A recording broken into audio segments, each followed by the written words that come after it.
Good evening. I'd like to call this committee of the whole to order on August 8th, 2024. Public comment period. I don't see anyone, but at this time, residents and taxpayers of the borough call this committee of the whole to order on August 8th, 2024. Is streaming correctly Okay. with delay. At this time, residents and taxpayers of the Borough of Forest Hills will be permitted to address council on any issue. You may speak for a maximum of 5 minutes. Groups of people will be required to designate a spokesperson to represent them before council, who may speak for a maximum of 10 minutes. Citizens must use the microphone at the speaker stand, clearly state name and address for the record, and keep comments brief and to the point. Please spell the name for the record and note that we do not take minutes for any committee meetings. So I see there's no public here to address council. So let's move forward with Public Works, please.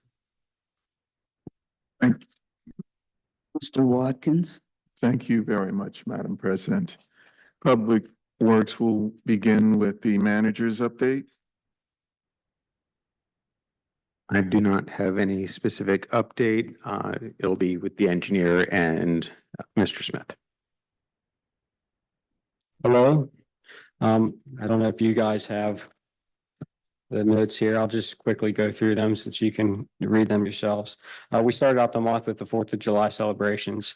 With that comes set up, tear down, the general things like that. And then Champs was also done at Walt's swimming pool. We set up bleachers, tables, water, and supplied Champs with what they needed. Cook Park, we did 5-bar again in Cook Park. Fairfax speed humps, we installed 2 speed humps that we spoke about last meeting with the signs associated with those. The main park, we ordered and installed the new handicap digging toy that was missing. It got broken and was not salvageable, so we had to get another one. General street patching, list of streets you guys have, as well as catch basins that needed repaired. Clean gutters on our buildings, as well as clean right of ways. Unfortunately, the machine did break, so we are fixing that. We ordered the part and it should be done in a week. Painting lines, we did the parking lots, borough, the main parking lot, pool lots, all of our buildings, including the handicap spots. Reface signs as well outside the borough building and replaced general signs that needed replaced. As far as miscellaneous things, there's some trees down due to the storms. The chipping program, which is over now. Grass cutting, park cleaning, the speed signs, moving those for Chuck. Water barrels, bus stop garbage, dead deer, pool maintenance, and general building repair. So looking forward, we are trying to get another hire. We did do a couple interviews, 2, and then another one on Monday coming up. There is an applicant that Seth and I both like, but we're going to wait till Monday and see what the other gentleman, how he is during the interview. Looking forward in the future as well, we scheduled to get a skid steer and an excavator to do the pool wall for Walt that's going to go behind the concession stand and along the hillside there, as well as Avenue A and E. They've requested that we do a border mini wall type situation. So we'll get that done with the excavator while we have that. And Phil, a resident, had a storm line replaced years ago, I think 10, 15 years ago. The ditch did sink and it's in her backyard. So while we have that skid steer, you need tracks to get up the hill. We're going to fix that for her as well. I also reserved the crack sealing machine for October and got the tar ordered. Leaf pickup, I updated the schedule. That's going to go out on Tree City Times instead of the old barricade type situation that we had with the wooden sign. So that's going to be up to the residents to see when their leaf pickup is. Other than that, that's it. If you guys have any questions. Couple of questions. How will we let all of the residents know that they need to check the Tree City Times? Yeah, for I would pickup? say we could use Savvy Citizen or Facebook. Try and get it out on social media platforms. I mean, it would be, that would be up to Seth if he wanted to do something else as far as a mailer or. We'll put it out via Tree City Times. Well, obviously Tree City Times, but also via Savvy and have a special blurb on the website as well. Link to Tree City. Now that we finally have the speed bumps, do we have any way of checking to see how effective they are? As far as reducing speed, that would be more Chuck's department on figuring that situation out. We could use our machines to determine that. So we could put a machine up there near where those are, and we can better determine what the speeds are based on the new change in the roadway. So all we'd have to do is we monitor them. Yeah, we had the speed signs up there previously, We so we did, could. so we yeah. have previous information. Right, so we can put them in the same spots and. Yes, Do you think you'd be able to let us know about the results? as soon as we have them up, I mean, we would put them up there in probably stealth mode to see what we have. And then we'll get some information back to you as soon as we can. I'd say, I think they're both doing something right now. We probably could move Yeah. one of them to that area so we could. Yeah, they're tied up at the moment. I don't know if they're collecting information for you. They are, There- yeah, okay, we've so got them up on whenever the that's pipe. done, yeah. One of them could probably be moved from there and we could move it over to there to get this figured out. It'd be nice to have that information just to see what we Right. got from this. You know, this is a pretty expensive endeavor, putting those speed bumps up there, not to mention the fact, you know, we'd like to see some benefit from them and, you know, we could get a better idea from that at this point. We do have several more that there's markings on what Braddock, around the park locations that are gonna go up. So we can move the signs quicker and then we can do the same thing for those too.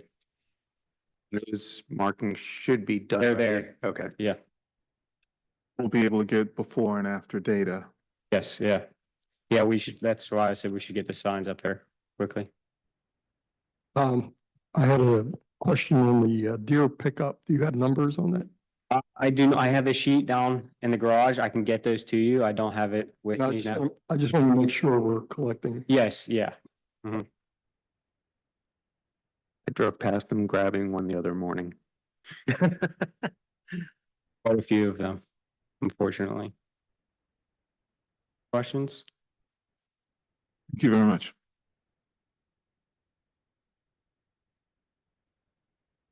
Next, we should have the engineer's report. Yes. Good evening, everybody. Get that thing right up to your mouth. Yes, good evening, everybody. I want to go over the engineer's report that we had sent out. And Dalton's going to give some of the bid results. We had a lot of bid openings over the last couple of weeks. And as we go through, I'll defer to him and he'll give some presentations on those. Avenue D storm sewer, that'll be scope figured out there, the revised scope for 2025 budget. The park and ride project that stormwater project that was completed, I believe that's in litigation. So we're going to take that off. That was a project completed by the other engineer previously. And we're currently, when I get to MS4s, I'll give you an update on where you're at on the MS4 program. GIS, we've been working with the manager, getting that up and running for the borough.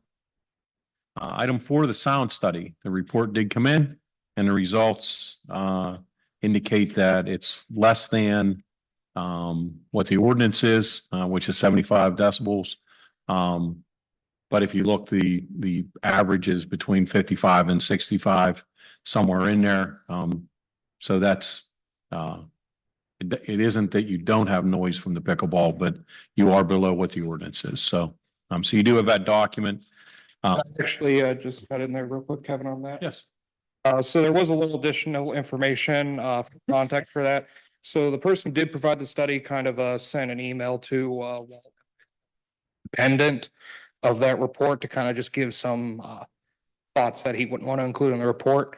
among which is for that limit for Forest Hills. He said that while the pickleball court isn't violating the ordinance, he did say that the ordinance is extremely relaxed compared to other municipalities he's done tests for, as well as even some of his industrial clients. So that was something that he just wanted to make note, independent of the report, that typically for residential, he would see like 55 decibels and the boroughs is 75. So it's for that reason that the sound isn't in violation, but he did just want to make sure that was noted for us. Did he say what the other ordinances look like usually, what the limits are? He basically kind of summarized that whereas you guys have 75 for an accumulative hour, so the average over an hour, typical noise limits he sees are 55 during the daytime, pretty much at any single time. 55. Okay. And that's at any single time, whereas the borough's ordinance is for an average of 75 over the space of an hour. Is there any data in there about the peak decibels that it would be hitting in the data? So there was a note, and part of the report that he prepared did have a couple of charts showing the sound, which, as Kevin stated originally, averaged between 55 and 65. The peaks on general were maybe aiming right around 70 to 72. There was one peak that went over that 75, but he said that that directly correlated to an airplane overhead and was not contributive of the pickleball court itself. Okay, thank you. Next, the road program. Dalton, want to provide the update there? The contractor has moved in. Yes, so El Grande has mobilized and they are in. They did start construction work today. So that'll be proceeding ahead over the next couple of weeks. They'll be milling first. And I also know that they were marking out and getting the ADA ramps and everything. Part of the program too. Where did they start? What street? I would need to actually check which street they started. I don't know where exactly they started today, just Okay, that they thank you. mobilized today. And Mhm. some of the comments going back and forth today were primarily about the ADA ramps. We'll make sure they get a list over Thank you. where they're going to be and when, so you can post it for the residents. So next is Ardmore Boulevard. This is a project we had bid back about 2 months ago. Bids come in right around 600,000. So we made a few tweaks to the bid documents, rebid it, and Dalton's going to go over the bid results from that project. Okay, so for Ardmore Boulevard, that's one of the three bid reports that I did hand out. So like Kevin said, the original base bid was around 600,000. For the rebid, the apparent low bidder was JS Paris Excavating, whose bid was $377,885, which is significantly better than the first bid and is much closer to the 300,000 that was originally budgeted for this project before really the scope kind of expanded and everything upon further investigations earlier this year. So, but we still believe, looking at that number, that is that's a good valid number for the extent of work that's being done. And then there were also two add alternates that were considered as well. There was an add alternate for complete total mill and overlay paving of the entire Avenue B, where work would be done. And JS Paris's cost for that came in at $99,550. And then there was also a second add alternate for some additional sanitary work that was found between the original bid and the rebid. And it's about 120 feet of sewer, and their cost for that was $14,300. And that was a discussion we had with Seth regarding, throwing that in there, getting a cost to it, and kind of basically just seeing if we have the money to do. Recommendation could be do it now, or we can essentially have a budgetary cost to do that work next year, sort of thing. So one of the items to consider, we do recommend awarding the base bid and the sanitary work. So base bid and add alternate to JS Paris. We've had multiple contracts with JS Paris on municipal work. So they're a reputable contractor and they work in this area often. The paving number we took just to compare against what your paving numbers typically are. It'd be nice to get it paved this year, but it does come at a increased cost because the Paving number is $157 a ton. Your typical unit prices is less than that. And the wearing course was $15.70 a square yard. Again, yours is typically less than that. So our recommendation would be patch the trench this fall and then, which is in the base bid contract. And then next year with the road program, bid the paving of that street because you'll get a lower unit price when it's in your bigger road paving contract. So in this one, we do recommend award. This is the one the water currently runs on to Route 30. You don't notice it as much in the summer. In the wintertime, if you recall, we had significant icing problems on Route 30 during the winter. So, yes, sir. You follow your recommendation to pave that road as part of the road paving. Yes, Yes, we would still track the money out of the sewage. yes. Oh, sorry. I guess, I'm not sure if Chuck heard it. Yeah. Yes, it's part of the sewer contract, so Yeah. we would recommend that the Benefit from the road paving program just cost wise, but we still pay out of the sewage fund, so it doesn't hurt our road paving program. Absolutely. Good, I like it. This project does help give the storm connection for the manholes that have a storm sewer and a sanitary sewer in them. So this has a long-term benefit to future projects too in this area. So it's good. We got a good contract and the few tweaks worked. You saved a couple $100,000. So it was well worth the rebid.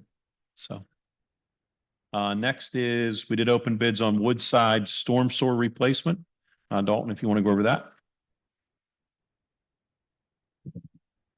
But Kevin, is that Woodside or is that Cheryl Lane? Because I think Woodside. Oh, sorry. Okay, yeah. Apologize. So Cheryl Lane storm sewer improvement. So this was a project over by Cheryl and I'm trying to remember the street up above it. It's Woodside, I believe it was. So this one, we did bid it as two contracts. The apparent low bidder for both contracts was JS Paris Excavating. Essentially, the two contracts were two different options to do one section of line to see if we could get a cheaper price for doing essentially boring instead of in trench work and digging a trench. But the trench work still came in as the cheapest option. So the trenching, that bid came in at $101,084. And that would be essentially the low contract, low bid.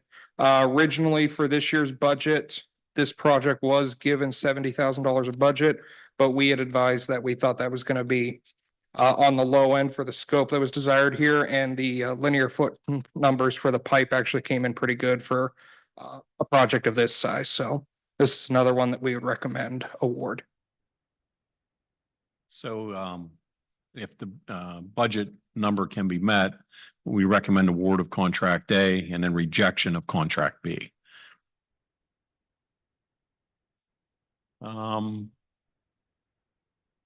Next is MS4s. So we have been, since last year, we've been reviewing your pollution reduction plan, where you were on MS4s. And next week, we're going to meet with Seth and walk through what the requirements are for the borough to meet your MS4 permit and come up with a funding strategy. Because a refresher on what the PRP is, you have a pollution reduction plan that has to remove so much sediment from the outfalls, your stormwater outfalls in the system. And you have a fairly large reduction amount for the community. This study was done 5 years ago. So you have a permit that this is included in. And the project I talked about earlier that failed, that was done by the previous engineer, probably at this point 2-3 years ago. That project actually doesn't even comply with what needs to be done. We couldn't get a permit from DEP today to do that project, nor do I think it could be successful in looking at what they had proposed. So we are looking throughout the borough for other sites that's possible. But when we talk about grants and the cycles that's coming up here, and we're going to talk to Seth about this, but we want to have a strategy that we apply for the maximum amount you can for each grant for pollution reduction plan. They get funded readily from the state. in these grants because this being an unfunded mandate. So you got 3 or 4 grant cycles coming here over the next couple months.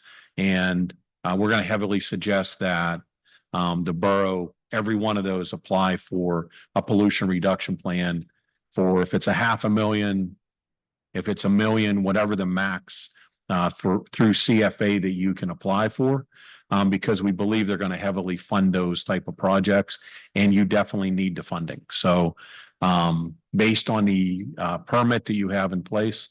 So just a precursor that for next month's meeting, we'll have some resolutions the following month for grants, and you're going to see us have a heavy suggestion on any stormwater grant that we can apply for. You definitely want to help offset these costs. So, and then we'll put a plan in place with Seth over a couple year period to comply with what your permit requirements were from 5 years ago. So, so more to come on that. And then next month we'll have our training as well on MS4s, and we'll be able to show you where all these projects are proposed, and interaction's good there. If there's other sites that you're aware of or somewhere that has a stormwater problem that we can kill 2 birds with 1 stone to fix a flooding problem plus get PRP credit. We always like to do that. So that'll be an interactive meeting. So we'll concentrate on that next month. But next is sanitary sewers. No real update on those at this point, other than we did open the lining bid that you have a grant for. Ashley Court and Dalton, can you go over those results? Yes, so we did have the bid opening for the Ashley Court Sanitary Sewer Rehabilitation. This project had $100,000 in grant funding through the PA Small Water and Sewer Program. So this was bid with a base bid and 2 add alternates to see where the costs landed. This grant also did require a minimum 15% borough match. So at a minimum, the cost for this project was going to need to be $115,000. There was one bidder for this, Insight Pipe Contracting, who we've worked with plenty of times. They're a reputable contractor as well. Their base bid came in at $115,600. So pretty much landed right on that grant number nicely. Their add alternate to collect a couple other sections of manhole lighting was $36,100. And their add alternate number 2 to pressure grout a manhole was $2,950. And with this too, one thing just to make mention before we get to the recommendation of award is that for these items include some supplemental right-of-way clearing. So like the base bid has $9,000 of right-of-way clearing, and the add alternate has $3,300. That's optional money. We put it in there. So if the borough wanted their right-of-way completely cleared of trees, that's something you can choose to do and direct the contractor to do. Or you could choose not to. So that's something that you can kind of look at in terms of what scope the borough would budget to award. So if the money is available, the add alternate price for the additional linings an extremely good price because they're there.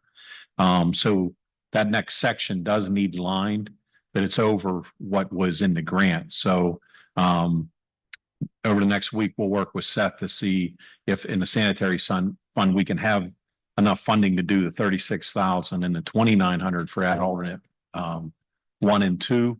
That way that section of sewer will be completed while we're there. If we rebid it later, we're not going to get those same units. So it's worthwhile if we can find the money. That's why we included it in the bid, because a lot of times with these lining projects, that's what we find is the cost to get there is X. And then they'll do more for, 50% of what the first part is. So, and that's what this shows is you can get another pretty good section done for a low rate. So, so for your voting meeting, we will have worked through those dynamics, and I'm sure Seth will speak to you guys about what we want to award.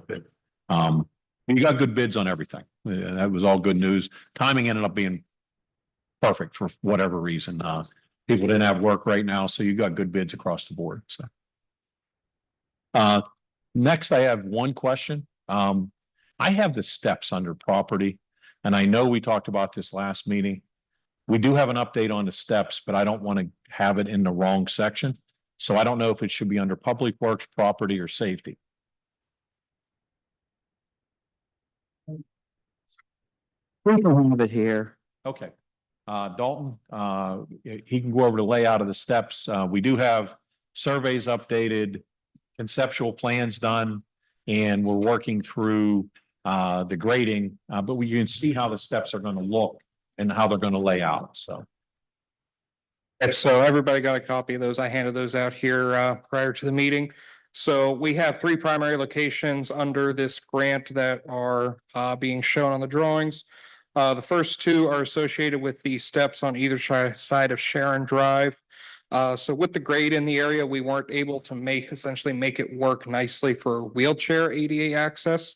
But we have been working with the space available and the grading, everything to kind of minimize the grading and maximize the usage of steps that are allowable under ADA to get both sides of that in good shape. And the plan view is up above, profiles down below, so you can kind of see what the grading looks like where the steps are located.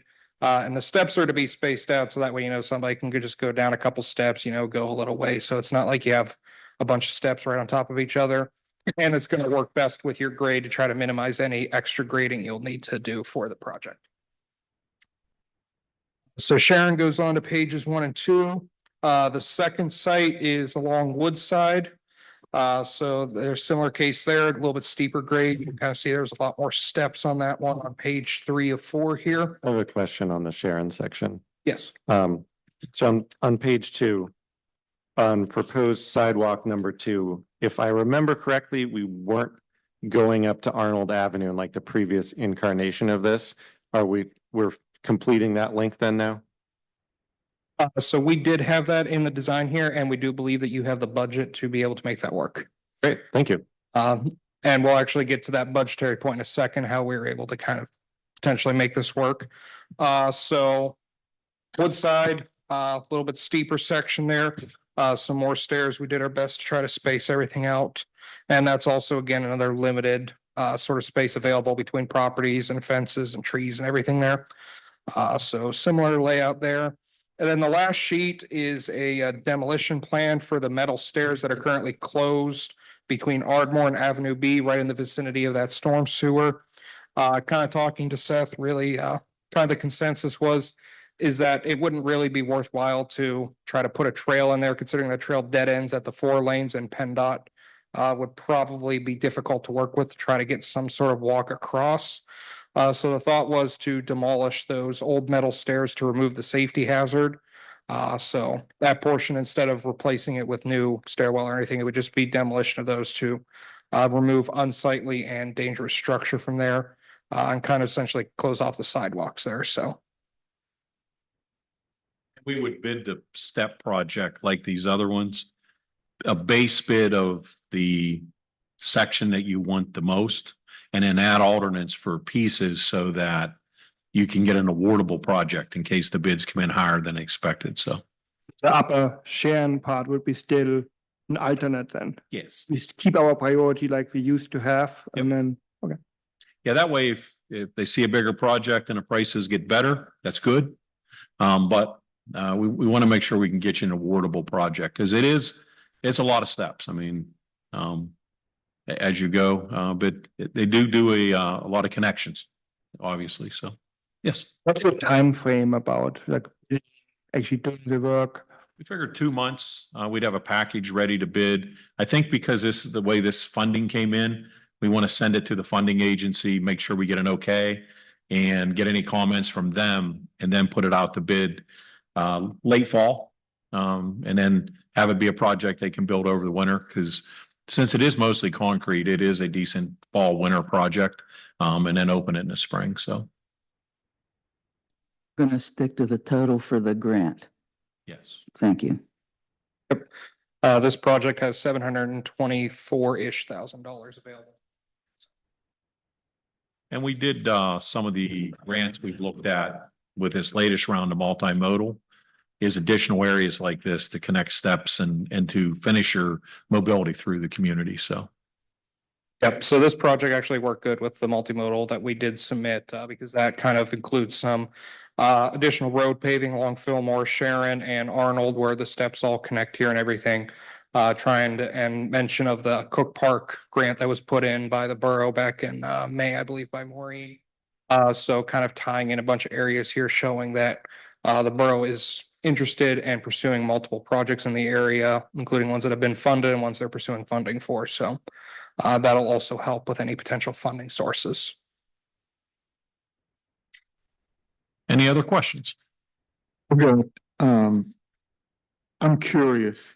You said that you did a couple tweaks for the Ardmore Boulevard. Mhm. Can you give me an idea what kind of tweaks? There, Just, you don't have to go into all the details, but just something. some of the manholes in the original layout, we had a 6-foot diameter manholes based on how the sewers were aligned. How they were coming in together required a bigger manhole.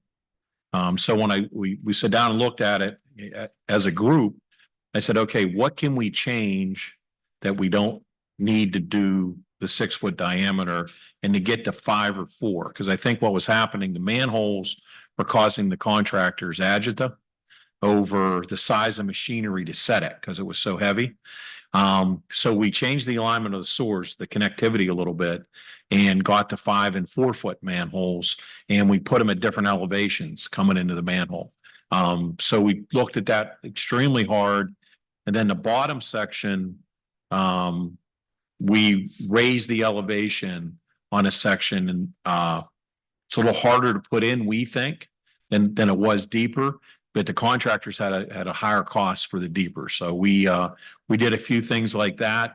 And then the group of contractors you had bid it were more aggressive than the first one. So all the units on stuff that we didn't even change got better. So it looked like a combination of the two things. We made the job a little easier to build, and we got a better group of contractors from the area, which then lowered the price. Because the first time, we extended a bid a couple times just to get people to look at it. So the contractors were busier in that time period. When we put it back out to bid, we got all these requests, and we're like, well, that's good, to get that many requests. So I do believe that both Ardmore and Cheryl ended up with 10 different companies that actually purchased the plans with intent to bid. We did have a fair number of people who pursued those plans, whereas before I think we only had maybe 3 or 4. I got plans for Ardmore during the original bid. And then also right there where Avenue A and Avenue B meet, the sewers in that area are deep. There's ones that are around 12, 14 feet deep there. And there's also a lot of utilities in that area that makes it very tight. So that was also part of us kind of shrinking down the structures and trying to make it easier to work around those structures as well. So. Just to confirm on that project, they were still adding new storm drains along, I believe it's Avenue A, correct? That didn't have Yes. drainage before. Correct, yes. yep, new catch basins, and new outfall down by the park. So, as part of what you'll see next month with the pollution reduction plan in the MS4, one of the projects that we're going to show you takes that outfall that goes to the stream and will divert it into a tank down along the park and ride to treat the stormwater from that whole section and from the borough down before the park. So this ends up adding something useful for that project as well, or else that project would be way more expensive. So it ends up being a really good solution for like 2 or 3 problems within the borough that we just kind of happenstanced into over the past year. We had a problem on Ardmore. Then we found out we had all these manholes that had storm and sanitary. Then we finally got through your PRP plan and found out that you needed a lot of projects to solve your pollution reduction requirements. So this project helped that as well. So this ends up being a really good project for the borough. It's unfortunate to spend the money, but you're getting a lot of bang for your buck because it's really solving 3 things with one project. So that's good for the borough. And on the subject of those dual chamber manholes that have both sanitary and storm going through them, within the borough, I believe your total number is 25, and this will essentially help get rid of one of those. Yeah. So you've already cut it down to 24. And right now, you're currently in contention on the committee level through the federal government to get $500,000 to abandon more of those manholes and separate them. So this is a good starting point to start picking up speed to kind of get rid of all those manholes over the next so many years if you guys can continue to land some grant funding in different areas. So.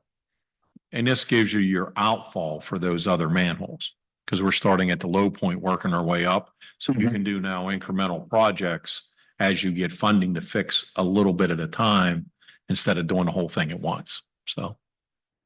I had one other question, and that was with regards to JS Paris Excavating. Yes. Their bid is substantially lower than the other bids. My question is, you've worked with them. Have you had any incidents of cost overruns? And No, what would happen if something like that should? They've actually been very good. I mean, if something does come up that's unforeseen, they've been very reasonable on their change orders and to deal with during construction. They've done a couple very difficult projects for us that were in very tight constraints with landowners that were not friendly, and they come through those projects with no issues. So, so they've been good in those situations where the possibility to have change order requests were high, and we did not experience them. Any issues that's come up after the fact, they come back and fix things right away with no question. So I can't say that we've had a bad experience with them. They're one of the contractors that we do see them bid pretty aggressive when they're in need of work. And they're a formidable company. They do extremely large projects in Ohio and Pennsylvania. They do a lot of land development projects. They move a lot of dirt, storm source, sanitary water lines. So they have a significant amount of equipment. So the resources are vast there. So they've been equal to some of the other big utility companies in the Pittsburgh market. They came here and opened up an operation about 4 or 5 years ago and started bidding municipal work. They really go after this type of project now. So they've been good to work with. So. And they would also actually I'm currently working on them with a project in another municipality, probably about 45 minutes away from here too. So we're actively working with them on projects right now as well. Other questions? Thank you very much. Good. Thank you.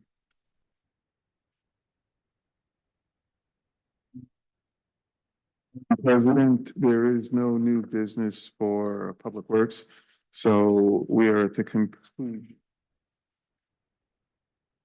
Mr. Watkins, we'll then move on to Borough Property, Mr. Bacon, but before I should have said this at the beginning of the meeting, let's make sure that chairs look around so that if we have our hand up, anybody, so nobody has to blurt out if they have a question, okay?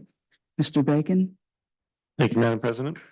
Do we have a manager's update, please? A couple of ongoing issues that we've had here in the building are coming to and have come to resolution.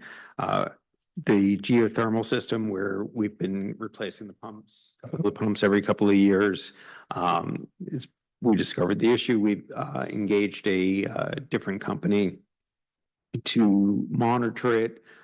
They've help design a bypass feeder so that we can add additional anti-corrosives to it. They will monitor it. And I've signed up for a preventative maintenance program with them, so they will continue throughout the year.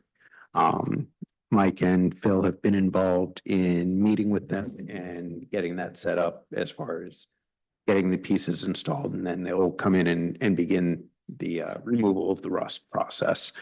And the other one is. Mr. Ilblinger, do you have a question on this? Is it like a design flaw? Do we have any way to actually go after the architect / designer for that? No, this was a fault of this office in not continuing. Do the maintenance we're supposed to do, okay. The second one is before Mr. Morris had retired, I believe at the end of March, he'd actually, with council approval, ordered a new AC unit for the IT closet. Through multiple conversations with McCamish that hadn't happened, it is finally in, complete, and working. That concludes my report. Thank you, Mr. Abrams. Do we have Recreation Board items? Dreamer? Hello, everybody. All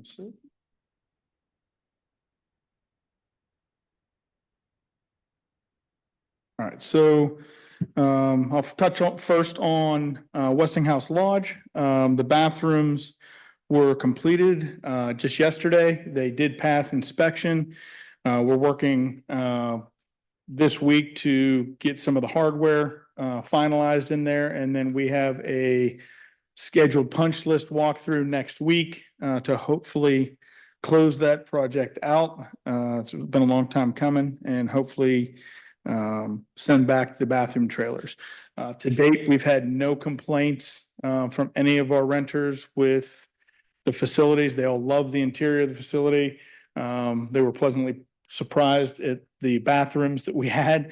We've had a few issues here and there with those, as Mike will attest to with me, but when a vehicle runs over the hoses, it tends to break them during events. So we're working to get rid of that. With regards to the pool project with Siemens, many of you know that we're having air conditioning issues with that. We had a meeting this morning to discuss those, and they are in process of getting ready to install a 3-ton unit in the middle of the room to assist the two 2-ton units that are at either end. At that point, we will, once that's installed, sort of assess whether that is going to do what we want it to do or not. But that is in, they have admitted that what is in there will not operate. The ESA Division I Swim Championships went unbelievably well with our Stingrays winning for the first time in 54 years since 1970. That's a pretty big deal. The synchro show was the following weekend, just last week. It was pretty amazing. I'm not a big synchro guy, but I go to the shows. It was a lot of fun. We had over 40 participants from the synchro team participate, and then our own lifeguards did their annual performance, which went really well. And I think the first time forever we had boys participating. It was the first time we had boys participating in the synchro show. So we're sort of crossing that border, and I'm just going by what they tell me. I just know there wasn't any last year. With regards to the swim team, we're currently in planning for a parade for the Stingrays to be held next Wednesday, starting at 6:30 p.m. I'm working with Chuck to get everything squared away, but we are going to set up at the Woodland Hills High School and then proceed down Greensburg Pike to the Westinghouse Lodge, where my understanding is there's going to be speakers and cake and all that good stuff. I'll handle the cake. The tennis program wrapped up last night with their banquet, successful season, 40+ children participating in that, which was slightly larger than it was last year. We are still working with Woodland Hills to try to grow that program as much as we can. But those people that were in attendance last night had nothing but kind words for what we are doing for the tennis program in this borough. And we're working, like I said, with Woodland Hills, and Trinity Christian is looking to try to put a tennis program together and wants to work in conjunction with me to enhance that program for the summers. Last night we had our family fun night, which drew a decent crowd considering the weather. I've seen a few Facebook posts this morning commending how much fun it was and letting me know that they also want adult nights in the future. I know there was a few people on this board that were voting, that wanted to vote for that last year, but we'll see how we work through. I'm working with Coghren to get our recreational software up to speed on the facility side of things. The goal at this point is to try to go live on the October 1st, which correlates to the date we released the following year's calendar. That should, knock on wood, help with the phone calls, that fall in that night. I think last year when I came in on October 2nd, I think I had 56 messages that started exactly at midnight and sort of ran through the night that I had to run through. So the hope is that even if we can cut that in half, it'll be better. To add one thing to the pickleball sound study, Will Thornton, who did the study, had called me today to verify that we had received it. One of the questions that I asked, I went through a lot of different stuff with Will on that phone call to go over the report, which I'm sure you'll see at some point if you haven't already, that just came in today. But it was important to me to find out what the baseline for the neighborhood was when nothing was happening. And the baseline on that Saturday, I believe it was June 1st that the study was done, was 55 decibels. So it was at 55 with the traffic, lawnmowers, everything else that might be going on. 55 was the baseline, he said, with that. He did state to me that I at that point discussed various options that we might have, and he is not a proponent of putting up sound barriers. He does not believe they work. So and according to him, the state has gotten away from them as well on highways. So that'll be something for you guys to discuss and handle. Question, do we even receive any more complaints? I mean, we had that last year, like crazy, one particular house, but do we have any When complaints? you asked, about- because Seth and I just had this discussion, we've had none today, or up Okay. to this point this year. We had several last year, both in writing and verbally, on the phone, but I've had nothing this year. Can I just interrupt? Yes. please? I want to go back to the Westinghouse Lodge. I know we're all tired and it's been a long haul, but we can't forget about the basement now that the upstairs is done, because we want to use that for storage. So once everything is finished, we're going to have to get that cleaned and start looking at, I don't know, some other things that may need done. I know some of the concrete,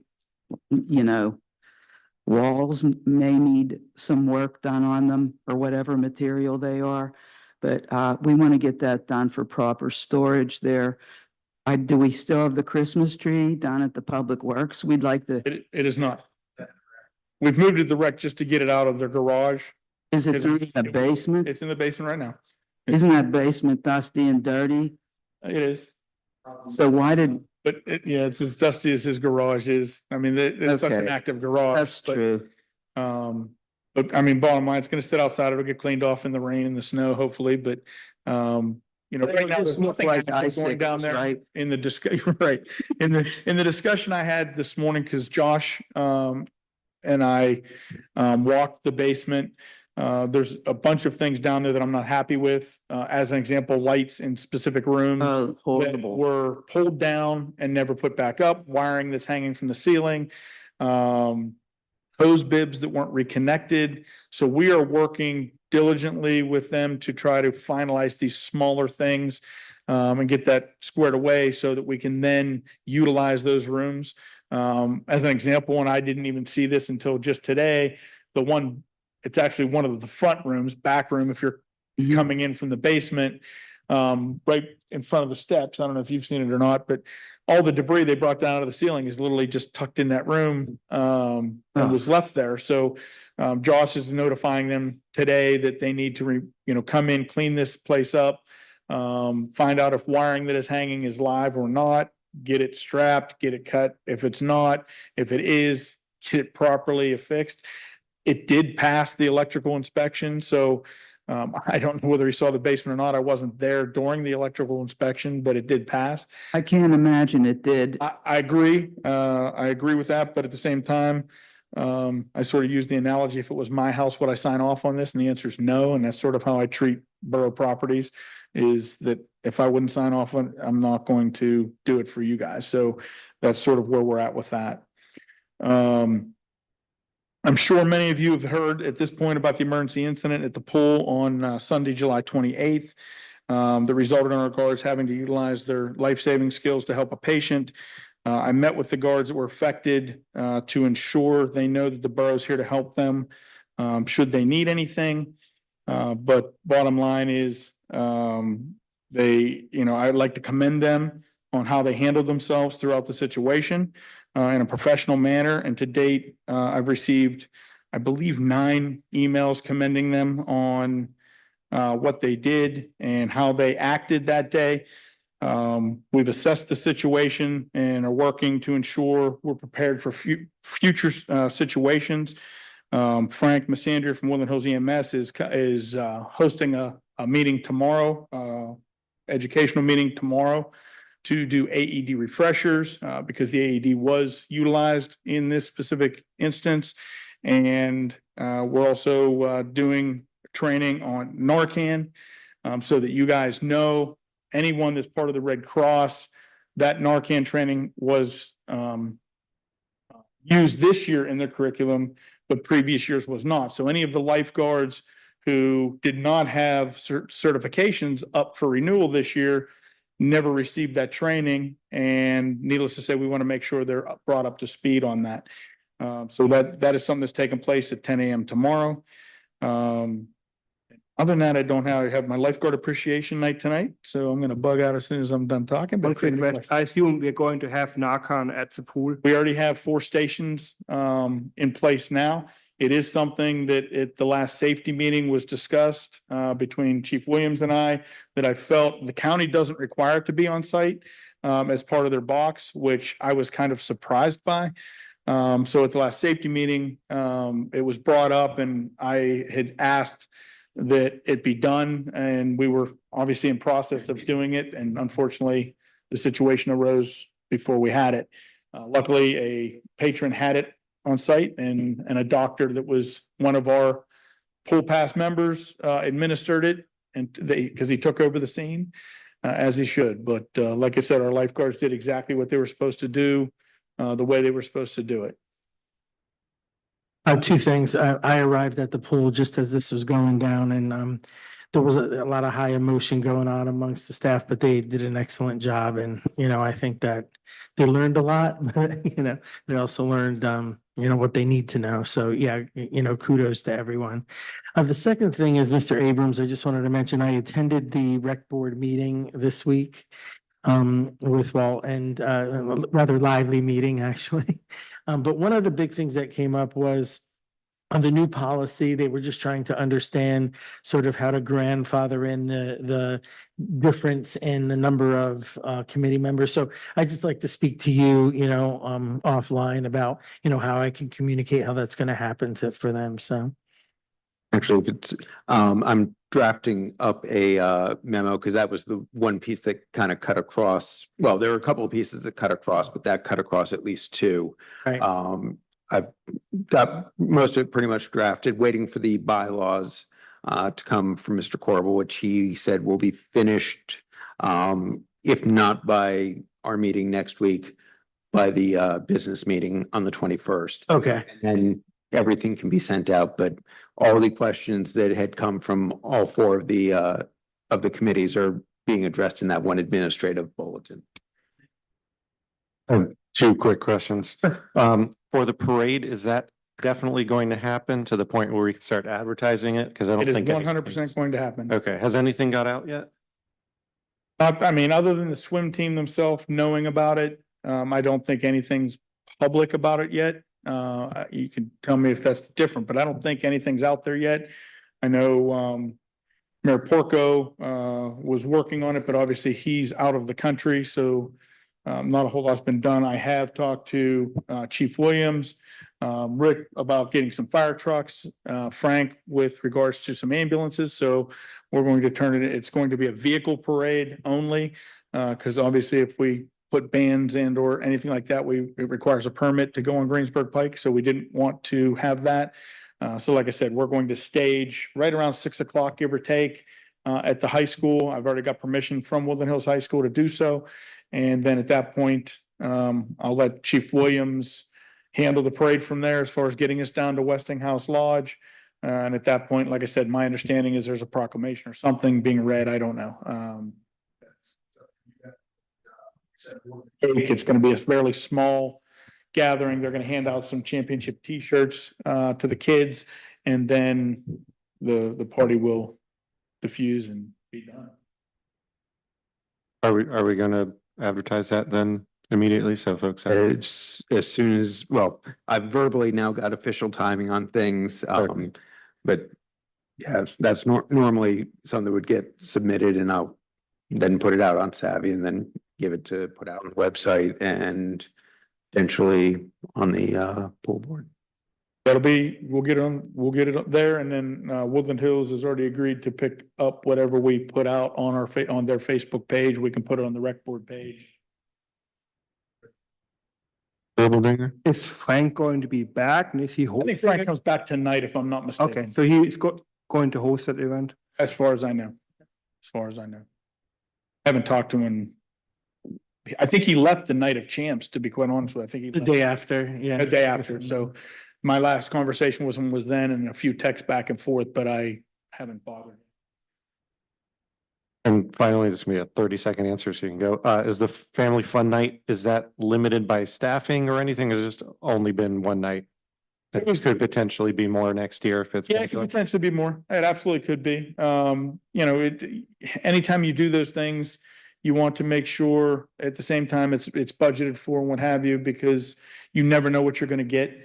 You know, like I said, weather-wise, you know, it wasn't great last night. It was kind of chilly and while humid, but I was actually pleasantly surprised how many people we got.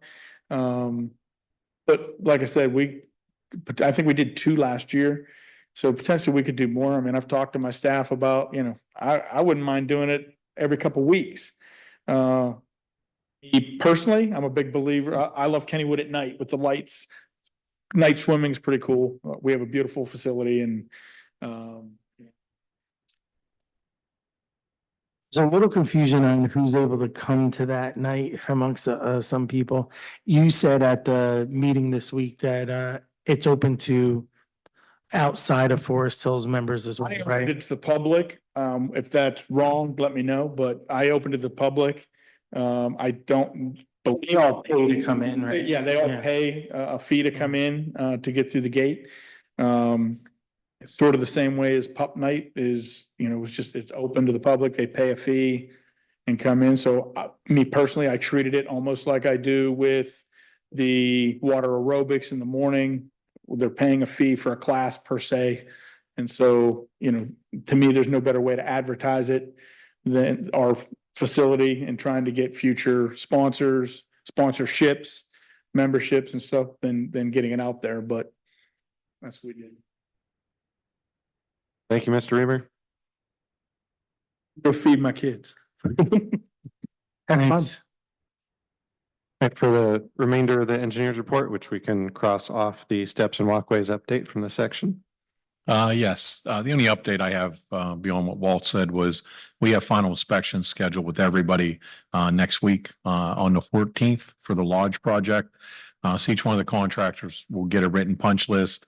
We started that process yesterday. Went through a walkthrough with or today actually, sorry, with the guy that did the concrete work and the railing, and gave him his punch list. So he's got a schedule together on getting his contract finished up. But I'd say about half the contracts are closed out. So the rest of them will happen over the next 30 days. So that's all. Thank you. All right, so we have an item on here for the tree and shrub committee. Is there? No, okay. Oh, I deleted the text and did not delete the straight to number 5. Only one question I have about that. Mr. Abrams, are you able to get feedback from Horhut? Are they giving you updates and how things are going along now? Yes. Okay, and Yeah. you're happy with the progress? Yes. Okay, Yeah, the last meeting I gave the report through June and July. Through Yes. May and June. yes, And I haven't gotten the July one yet, but Horhut is still in regular communication with me, and I'm also regularly communicating with them and with Mr. Hybach. is there a system yet where residents would be able to report concerns about borough trees that they could, you know, are they just calling into the office? They're either calling or This one. emailing in. Okay, because I get several questions about it at this point, and I want to be able to direct them, so.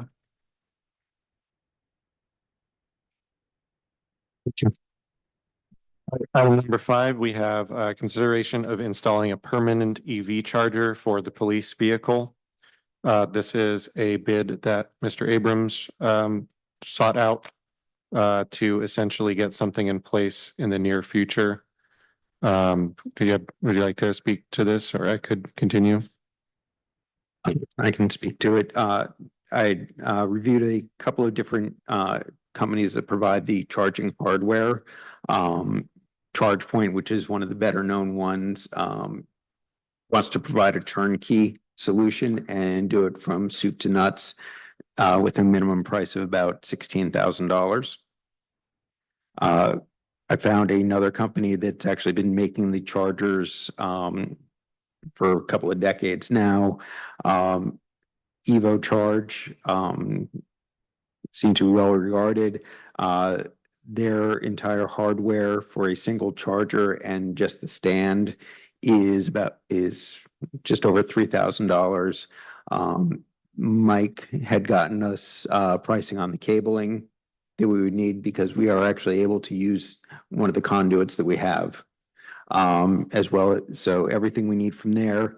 And then it was about $750 to bring in an electrician just to make sure that everything gets wired correctly. So we're coming in at about $7,200 plus the labor for our public works to actually pull the cable through, bolt in the charger. The charger is a commercial charger that will have a key fob to unlock it so that only we can use it, only the officer can use it for their vehicle. Also, to clarify, it's an 80 amp charger, so the maximum speed that the F-150 and potentially future Blazer Pursuit vehicles could use. Mr. Erbaldinger? Just to make sure, I think this vendor is one of those, like ChargePoint would charge you a yearly fee just to maintain and to do all the key card stuff. And I think this charger company, you just have our own, we don't have to pay any fee beyond the initial cost. Is it correct? That's correct, because we do have the option to go with online monitoring.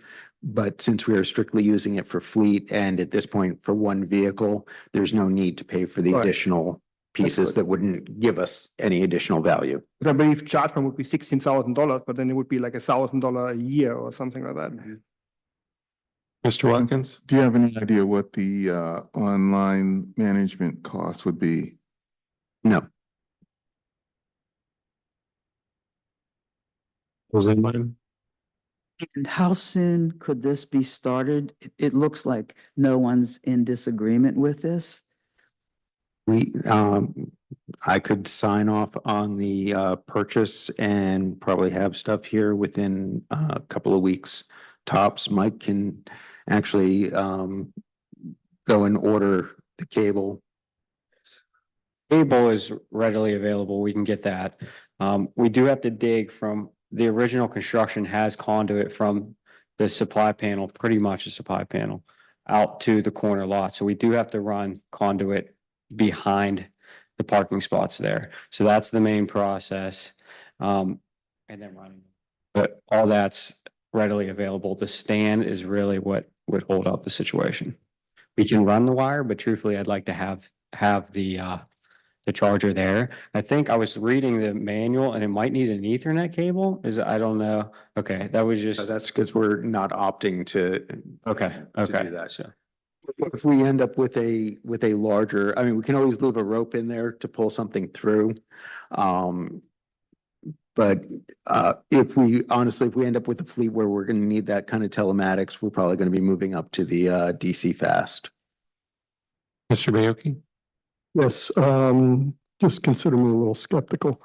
I use a ChargePoint charger, and that seems like an excessively high cost that you got.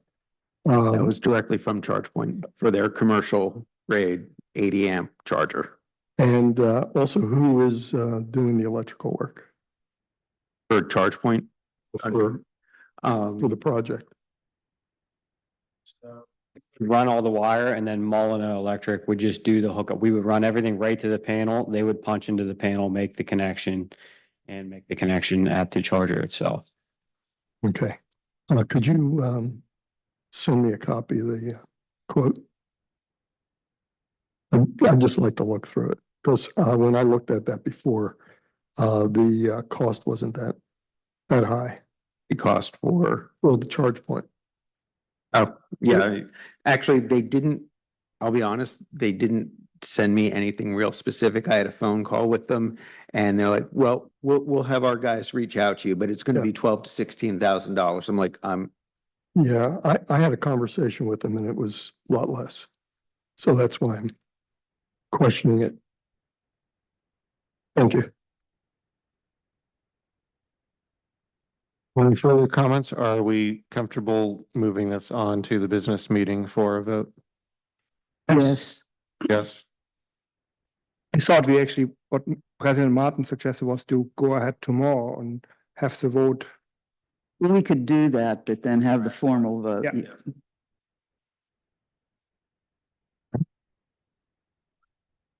Just to note, this is separate from item 9, which is going to be revisiting the previous proposal from Connect and everything for public chargers. This would be from here on out separating the municipal fleet chargers from any sort of public charging situation, just to make that clear. Okay, number 6, we have approval of the sale of the 2008 Ford F-550 to the high bidder on Municipid for $10.6 thousand. Able to just approve that now, or is that a business meeting as well? this is one so that the owners, and we can get the paperwork moving, recommending that if council's in agreement that we approve it and then ratify at the meeting, so that otherwise it will end up going in pretty much into September before the owners can pick up their vehicles. Okay, do we have a voice informal vote on that or? Yes, Yes. Yes, any objections? Okay.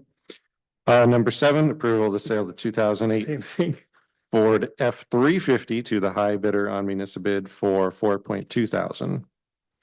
Are we in agreement for the same, get everything going and ratify at the business meeting? Yes. yes, Yes. Okay, number 8, which I think will have some actual notable discussion. Disposal of the code enforcement vehicle, which I would like to confirm with Chief Williams. Is that the 6732K license plate vehicle, or is that a different one? That's the one you see in the first spot in the lot right on here. It has some markings on it. It says Forest Hills. It still has the markings on the back. That is the vehicle that it was particularly used by the code officer. It was also shared with us, the police department. So that's why it still has lights and other equipment still within it. That's that particular vehicle.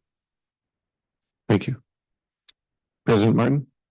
okay, I wanted to bring this up because the code enforcement officer used it three days a week, I believe. And I think it's important that they would go with a borough vehicle, since code enforcement would be, checking on things, and then there would be either a letter of compliance that they have to be in with. I could see that, but okay. So now I understand that Mr. Abrams has been using it as well. So my question on this was just for everybody. I know also Mr. Branzel happened to get to be the chair of the tree and shrub committee, and he was using that to look at trees. I don't believe that would merit like a borough vehicle, but since Mr. Abrams has been using it, that was the question. So is this that the police have to use this vehicle, or I'm just questioning it because I never knew that the police used this. Yes, we've shared that vehicle. That's a backup vehicle for us in some ways when a vehicle is down, like we have cars at Ford, for example, that have to spend a lot of time there for certain repairs, whether it's because they have so long to get their parts or they're just busy. we tend to have to use that car. We haven't used it as much lately. It was a benefit to us only because in a lot of days, when Dawn was or wasn't here, we would be able to use that car too, to do different things. If we had to do a traffic thing or something like that, we would be able to use that vehicle. Again, in 3 to 11 at night turn, that was always available for us to use because it really was never used on those shifts except maybe by us. Who was first? I think Angela was first. Mr. Bayoki. Yeah, Chief Williams, since you have the Lightning, do you still need to use that vehicle? The code vehicle, we would still like to have availability of, only because, for example, today, if you went through our parking lot, there were basically, I don't think there were any cars left. I think we had them all out because we had this traffic detail today where we had 4 officers out on the road. There were 2 of us on duty. There's 1 car currently at Ford. And, you know, that other car you see that's parked, we actually use that today as well, that you see on the far end of the lot, the one that has no markings on it. And, you know, we were considering using that as a sale off on municipal bid. So you don't have enough vehicles. Well, I don't know if we don't have enough, but we like to have enough vehicles that when we lose vehicles due to downtime, or we need to send somebody, let's say we send somebody to court. We like to have vehicles to send people to court with as well, because they don't have to use their own vehicles and they can go down and do what they have to do. Sometimes and it doesn't happen very often, we have to take a victim with us in a vehicle to go to court to get them there, because sometimes people aren't as willing to go if we can't provide every possible way to get them there, and we'd like to see them get there. So the reason I'm asking is, do we need a different kind of vehicle as opposed to that one? Should we get something that's more fuel efficient, et cetera, et cetera? I would say that at some point in time, you know, you probably could use that. I mean, if we can go to an electric vehicle for that, I think that would be a good possibility. I don't know what that vehicle would be. Again, I did happen to see the new Blazer from one of the residents today. He brought it up for us to look at. Again, that's not going to be ready for police use and probably until 26 now. But again, that would be another vehicle that you could also use on this charging station. And again, I think the charging station that they're talking about here would be able to service several vehicles, only because you wouldn't be charging as often. The car doesn't run that often. Now, we are going to start using the truck more. It was out today on this detail, for example. But we could also go with a hybrid vehicle. Well, If you needed to buy something that was later one on. of the things I'm going to be talking about tonight, and probably the hybrid vehicle would be what we would want to purchase this year. And that would replace one of our other gas vehicles. Or replace that code enforcement vehicle if it is older. The one vehicle that we would be replacing, we could probably do that. It's a possibility. So what you're suggesting is that we use that as the trade-in for a car, for a hybrid, and then you replace that with some other whatever electric vehicle that we could that wouldn't have to be per se police package, let's say. Is that what you're suggesting? Yes. Mr. Romeldinger? I was wondering why this is even on the agenda, like what's the motivation, because to me, I asked for it. Okay, because to me, it sounds like I knew that the police is using it as a backup. Well, you could have a crash and then the car would be gone for a month. I mean, I think we're using it all the time as a backup for police since years. It was always the oldest car, I believe, in your, we have 5 police cars and it was the oldest car, basically the 6th car. So I think what Angelo said maybe makes sense to think about it more like what can we do with that car instead. But I don't think we want to get rid of it without having a replacement. President Martin? Well, that was my point in who actually is using this car. I always heard it called the code enforcement vehicle. So now the chief uses it. Well, now is it going to be precisely for the chief to use? Do we know what year this vehicle is? I believe that's a 17 or an 18, 2017 or 2018. Okay, because at this point, like, is it going to be used by everybody or is this just for the police? at this point. That's what I'd like to clarify on this, because if it's just a police vehicle, then that's something altogether than other people using it. That's what I'm trying to ascertain tonight. So it's an extra vehicle, but are other people on staff going to be using it? Because if that's the case, we should look at, I think, couldn't people just use, apply for mileage rather than having a bunch of people using it? I can't answer your question when it comes to the office staff or other people that use it. I can only tell you that we only use it when we need it.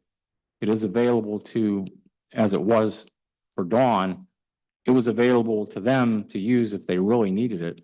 Again, there is an issue with having lights in a vehicle like that and driving it around, because there's an issue with the state where they don't really particularly like you having access to lights and a siren in a vehicle and having civilians drive that.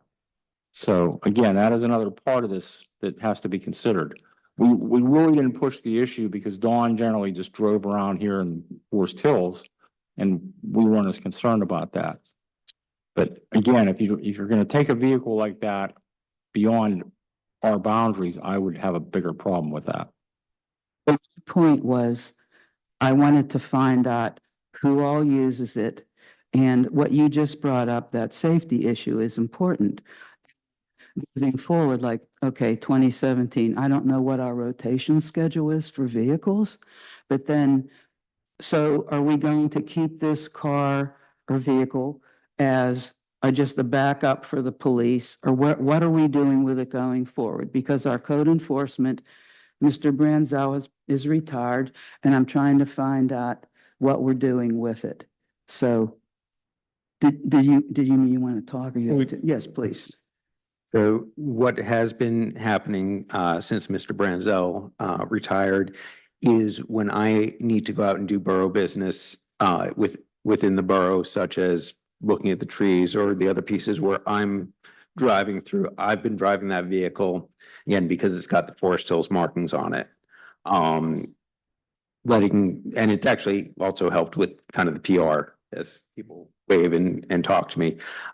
No other staff have been using it. I keep the set of keys that Don had in my office, time being, and therefore it's really getting the same treatment that it did when Don had it. The difference being I drive it when I'm going through town for things.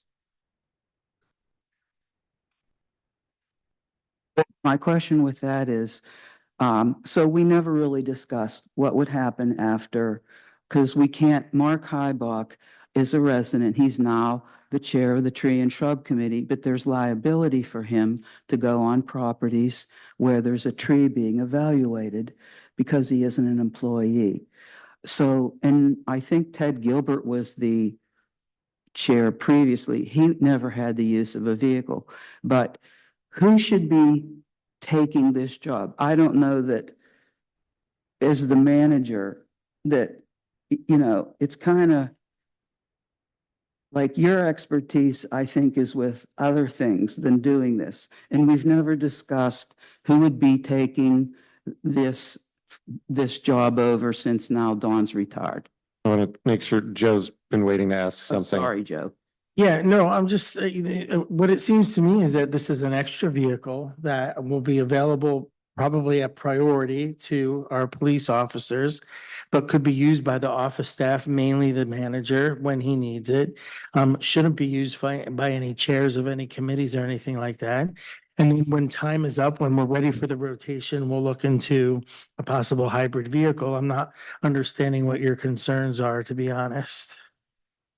Because I thought, if we dispose of this, then additional funds come into the borough.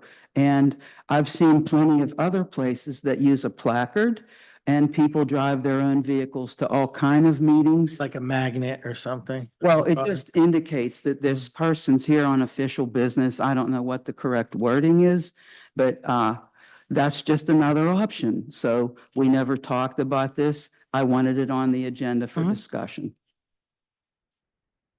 Can we look at the first issue, just whether we want to hold on to this vehicle for the moment or not. Because personally, I think we should be considering what its ongoing cost is, which I assume is basically just insurance and maintenance at this point. Which seems like a pretty decent deal, to have a spare on hand for the police. And then whatever other policy we want to determine as far as how it's used, if it's purely a police backup, or if we have kind of a generic, Forest Hills vehicle for whatever uses, that we treat that as a separate policy item to discuss later. I would also like to add, could we find out, it's easy to say it's just insurance, but there's insurance, gas, maintenance, tires, inspections. Let's find out how much it costs in a year. Is that reasonable? Would that help with our decision, or have you pretty much made your mind up, keep it anyway? I'm just throwing that out there. Mr. Watkins? One of the things, the questions I'd like to do is I'd like to ask the chief how essential the vehicle is. I mean, on a scale of 1 to 10, do you feel like this car is very helpful to the borough as an alternative when one of the vehicles is down? I think it helps us in different situations. Again, it depends how many vehicles we have out of service. It depends if we have a vehicle that maybe would be wrecked. Hopefully we don't have that. We don't like that. And again, it depends on what we're doing on that particular day, for example. Again, today we pretty much emptied the parking lot out of cars because we needed all the vehicles to do the details. Sometimes we have all the vehicles out because there's a serious incident. And again, it's nice to have a vehicle available to do that. If we have to block off Ardmore in several locations, it's nice to have a car there to park it there, even if we just leave it with the lights on, just to stop traffic and divert it to a different direction. Again, we can use the fire department for that as well, but sometimes, you know, if it's a long-term issue, we need to have it. It's hard to put a number of value on something like that, only because I'm going to say it's a 5 tonight, and then something happens later and all of a sudden it becomes an 8. It's an unknown thing. I would have been better prepared for this had I known we were going to be going down this road, and I wasn't aware that President Martin didn't know we had use of that vehicle as well. But, you know, again, more information certainly helps to make a better decision. Absolutely. It's just my information was that you have your vehicle and then that there was the unmarked car for your use. I had no idea. It's not for me to use. It's for the department to use. That vehicle in question, that's for the department to use. That's not for me to use. You brought up about this, that there's lights and things on there There are, yes. that other people other than the police shouldn't be using. Now, that's a concern. It is a concern. So we can't just let that go. So does it become an extra for the police? Earl, maybe a final thought, and then I'd like to. I like Ian's idea of just looking at the numbers, but as far as I know, it's a low mileage, like we don't use it a lot. So the cost, there should be not much gas, not much maintenance, because we're not driving it a lot. It's just for emergencies. And like the chief said, the manager won't be allowed to take it downtown to go somewhere. It will be just strictly a Forest Hills, within Forest Hills. So I don't think having the lights on, having the lights in the car would be a big issue for the chief at the moment.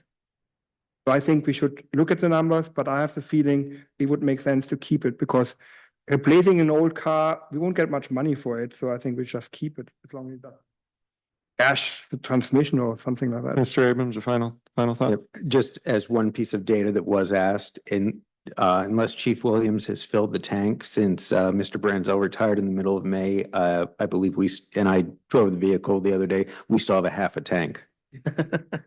So as far as gas costs, it is, it's not getting a lot of use, but it probably right now from my end gets driven probably about twice a week, and usually 5 to 10 miles. I would like to propose kind of a two-step thing here.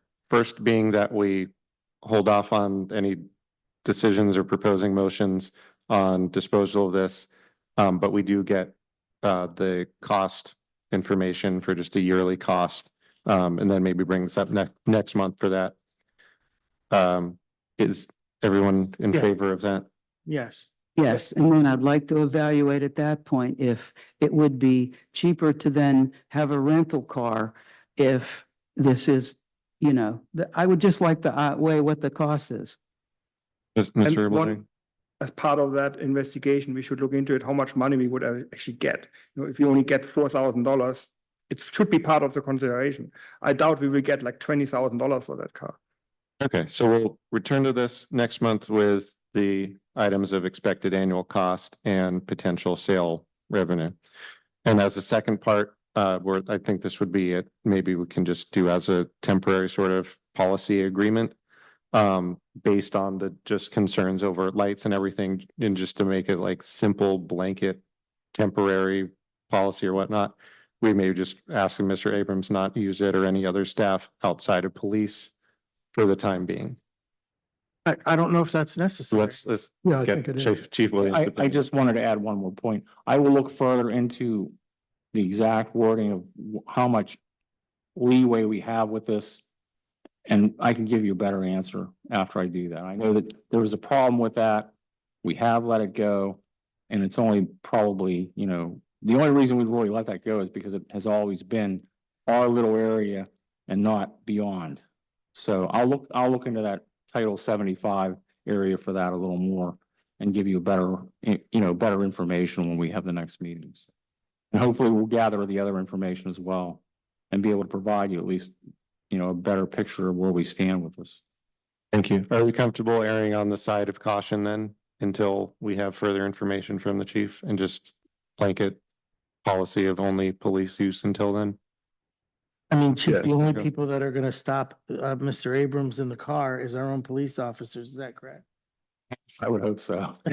Hopefully we won't have to stop them at all. That would be. Right, I mean, right. Well, just one more thing, not necessarily because it's very easy to go out of Forest Hills when you're not thinking about it.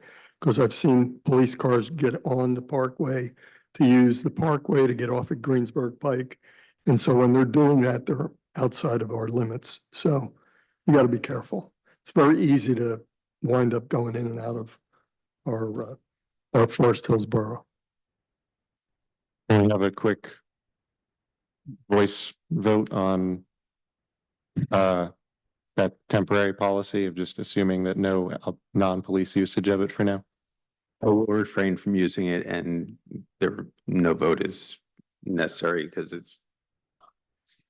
All right, sounds good. Okay, final item.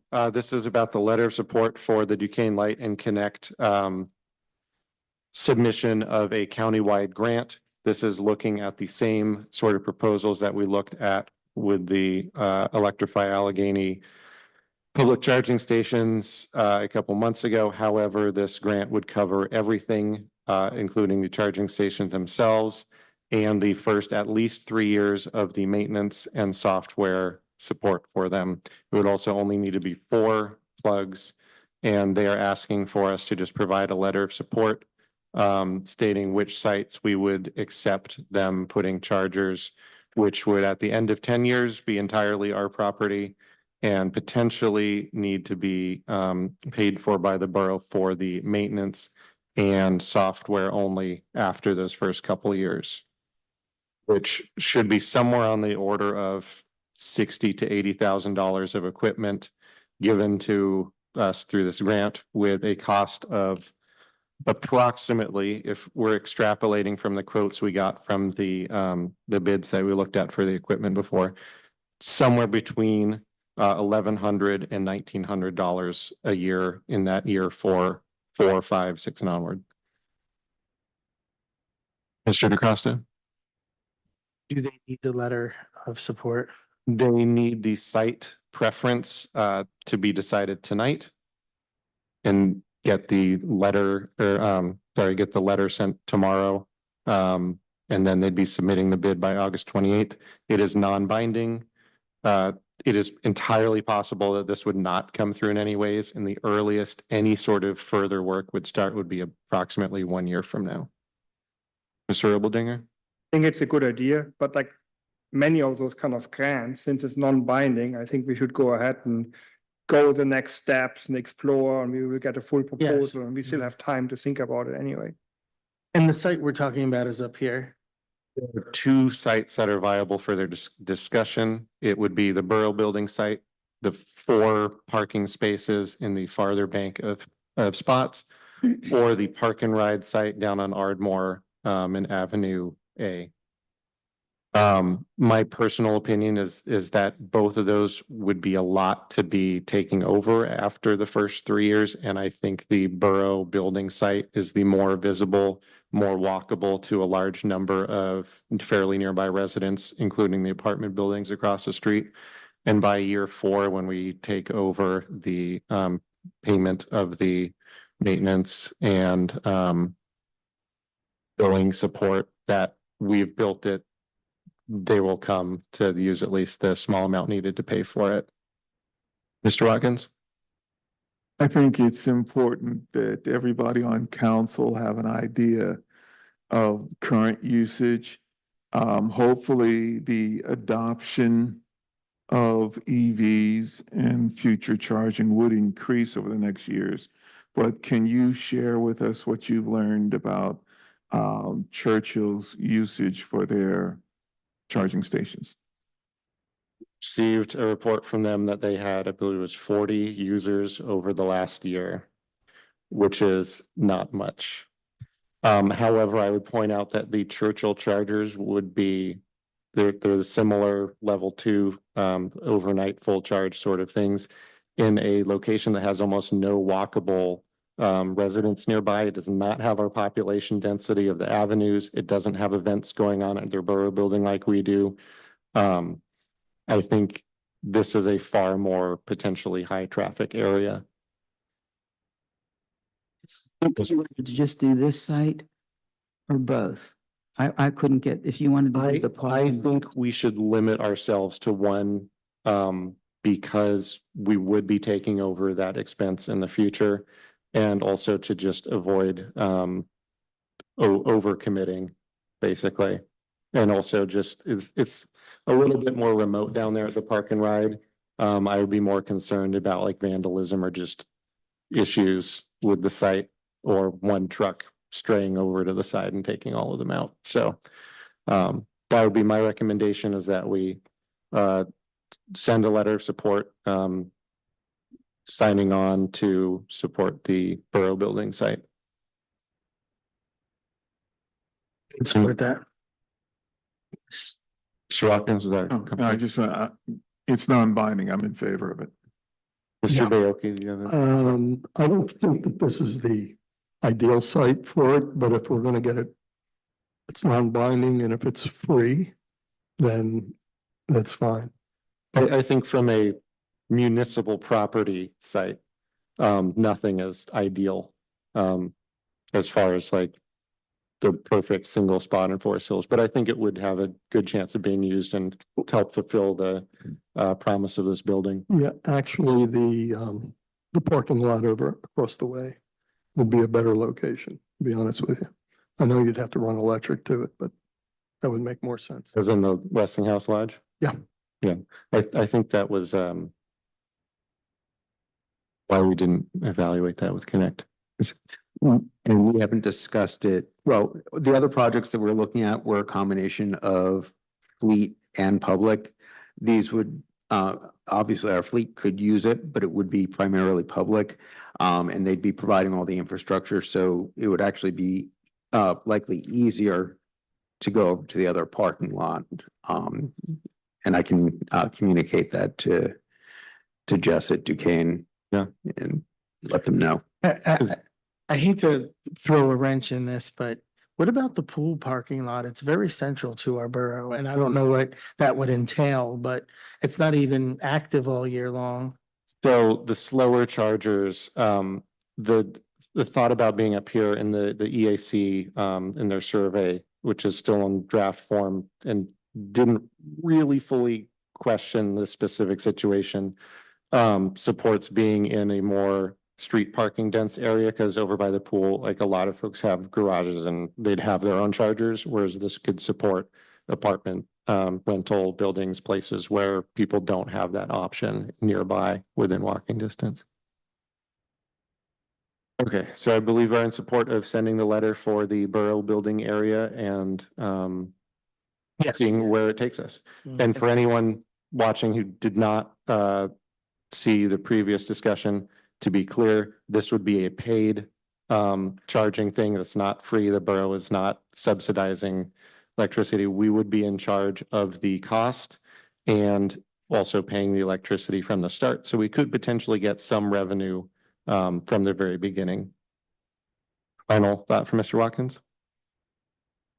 Great. Would we be able to set the rate for the charging? My guess would be about 25 cents per kilowatt hour to have competitive rates elsewhere and also have a good margin based on the borough's bulk purchase rate and cover our occasional demand charges and things like that. All right, I believe that ends borough property. Thank you everyone for your patience. Thank you, Mr. Bacon. Let's move on then to public safety, Mr. Bioki. Thank you. Mr. Abrams, manager's update. Actually, I had on here that we are setting the dates. We have set the date for the parking lines to be painted on Pacific Avenue. That will occur on the 12th. And I believe were signs put out today or tomorrow? Signs will go out tomorrow to alert the residents no parking for the day. And that concludes my update. Thank you. Next, we have the chief's report. Chief Williams. Thank you, Mr. Bioki. First, I have as we were speaking of vehicles, I was going to ask you if we could move towards a purchase of a hybrid this year, as the Blazer is probably not going to be ready until 26 now, based on a problem with their line and some other information that I've gotten from the people who provide us with those vehicles. Now, a hybrid currently, I had a quote for that I had gotten, and it was about $49,900 for a hybrid this year. So that would be a Ford police vehicle as we have now. That was the CoStar bid. It was $2,000 less than the actual price due to the CoStar. So it's about $49,900. Bacon. That fully upfitted and everything? No, that's the car. The upfitting again, now at least with there's really no change in the vehicle, so there's no change in the amount of things we would do to it. We would probably lay them out the same way we have in the past. And that means that at least they would have that material as well, so your upfit could be done a little quicker than having to wait for pieces and parts that really don't exist yet, as you would have with the Blazer at this point. And so I would estimate the upfit at probably 18,000. That's what the last one was. Maybe a little more if prices have gone up for some things.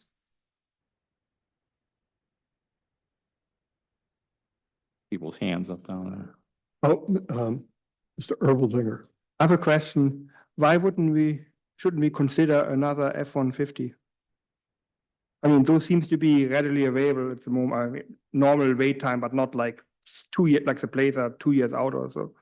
Well, first off, the SUVs are basically police package vehicles. The truck is more of a support vehicle, and that's why we got that one, because we felt like we could probably do that with at least one vehicle and not, deviate from what we really should be doing as far as having vehicles that are, let's say, police vehicles.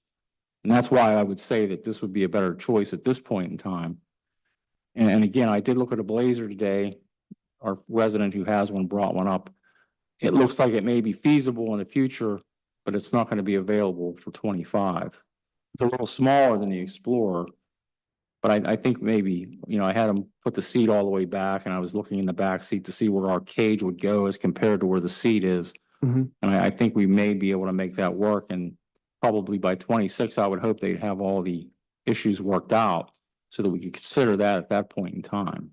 Okay. But again, this year this is what we really have to choose from, in my opinion. Mr. Watkins.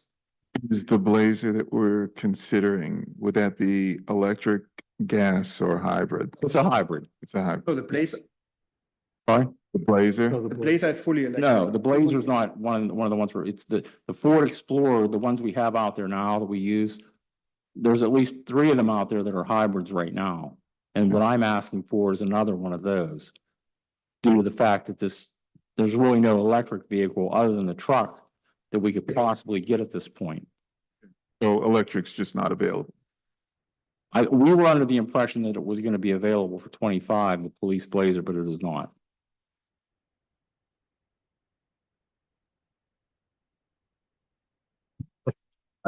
My next thing is, I just wanted to let you know that I know that it looks like we're gonna get that money from the state or from the county as far as the body cams go. And that would be 28,000. Our bid for that is about 38,000. I was gonna ask you if we would be able to fund the other additional money to buy that whole package that we need for the new body cameras. So just, we would receive that money from the county. I'd like to move forward on that. I have that quote as well. So Don't have everybody's the okay funds with for that. that. I just want to throw that out there. We wouldn't be making any move until we see their money in our hand. Again, you know, they're being very generous, $28,000, and I mean, that's really helpful in this case. I did have a meeting with the district attorney's office over LPRs, which are the license plate reading cameras for the Ardmore. We looked at 3 different sites. We looked at Ardmore and Yost, we looked at Braddock and Ardmore, and we looked at Morrow and Ardmore. And I'm trying to talk them into maybe funding us for all 3. I don't know if they're going to be willing to do that. I would hope we may be able to find some outside funding for those if we can't get everything. It seems to me they'd be willing to help us out a little bit there. The district attorney's office, they do tend to fund a lot of this stuff. And if they don't fund everything for all the ones we may ask for, they at least would pay maybe half if other people would throw some money into the pool on that. And there may be some other areas where we may be able to get funding to help to pay for these things. There is a maintenance fee that goes with this as well that we would have to pay on a yearly basis. I don't have the dollar value for that yet because I was getting an email from the person who was going to put us in touch with who handles that plate reading situation as well. So there's additional cost to it, but that would be something that we would have to pay. I have a Mr. Earp. question. How would that work? Because let's say the license plate reader picks up a wanted person's car or a stolen vehicle. It has to report to would you be able to even respond quick enough It actually goes through Allegheny County, so 911 generally gets some of that information. We can look at all the cameras. If we have cameras and we have a system like this, we can look at the cameras throughout Allegheny County. So that we can get a warning telling us, okay, and it happens all the time for us now. We'll get a notification from the county saying it just hit the reader in Wilkinsburg and it's coming your way. And so we can prepare for that. Or they'll have it in Swissville and they'll say, they just saw it on Braddock Avenue, you know, and things like that. So we would be part of that mix then as well. And so other vehicles that may be wanted for whatever, we can basically track them and get into a position where we don't have to. And I mean, that's the big benefit of this. We don't have to really chase them. We can kind of wait for them and get them, which is so much safer and so much better than it used to be in the future in the past. Got it. So I'm waiting to get more information on this, but it seems like they are interested and I wanted to give you a little heads up on where we may be going with this and I'll provide that additional information when I get it from them. Mr. DeCross. So these aren't used for speeding citations? is that No, correct? it's not for that. It's more for people that are wanted. If and a perfect example of this and how this really does work is there was an abduction case that occurred and ended up all the way out in Westmoreland County. They were able to track the vehicle they were looking for through these cameras heading out in that direction. And that's how they initially found that person. Chief Williams, in addition to just doing the plate reading, these would assist us in problems we've had in the past with cars crashing into. And we've had some really expensive crashes here.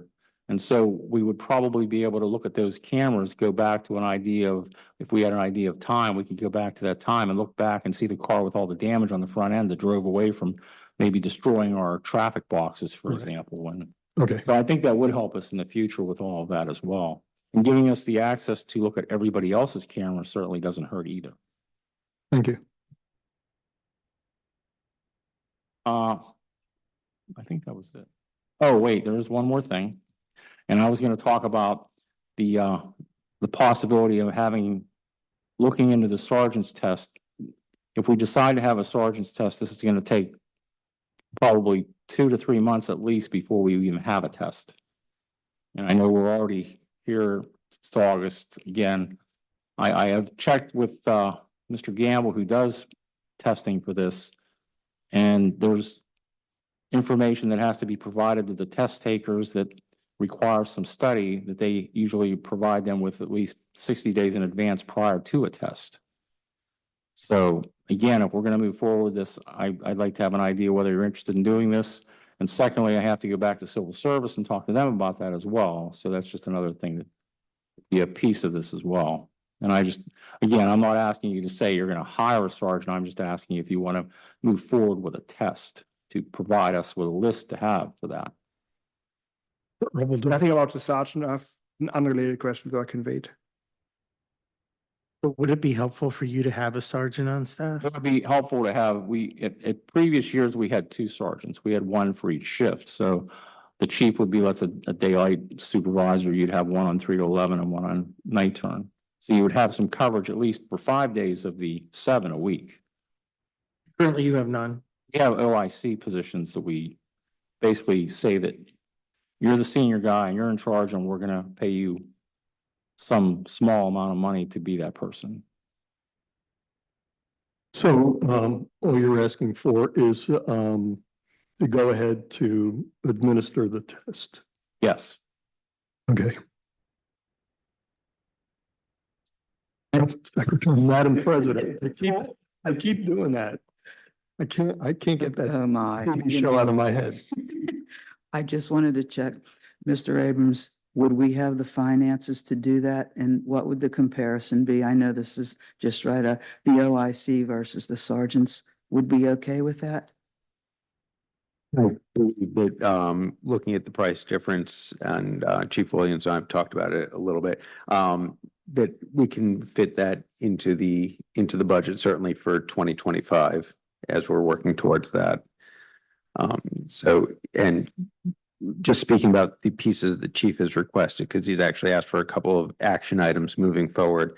For the vehicle, do we want to move that to finance to check on funding for that before we move it to business meeting to approve that? I don't think we need to, like that's why we have the committee of the whole, so we can just. Okay, just move it to Cal. Yeah, I think we all agreed with that.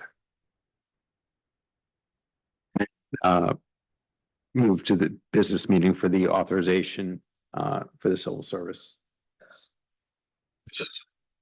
That'll be on the 21st. And the body cameras, we don't want to miss that one. And that would be a pending. But Mr. Abrams, you already said we would have the funding to supplement the cost of the body cameras, correct? Yes. Yeah.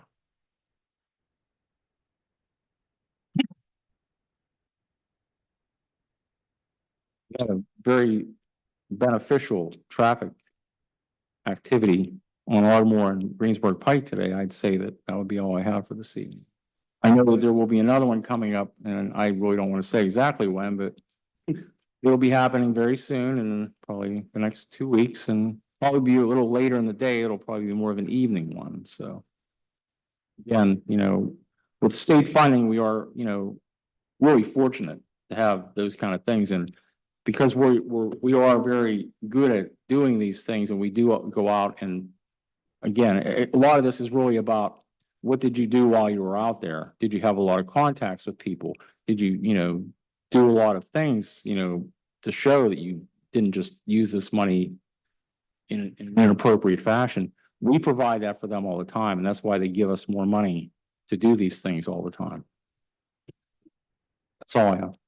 I have one question. You have all those speed study things on Ardmore.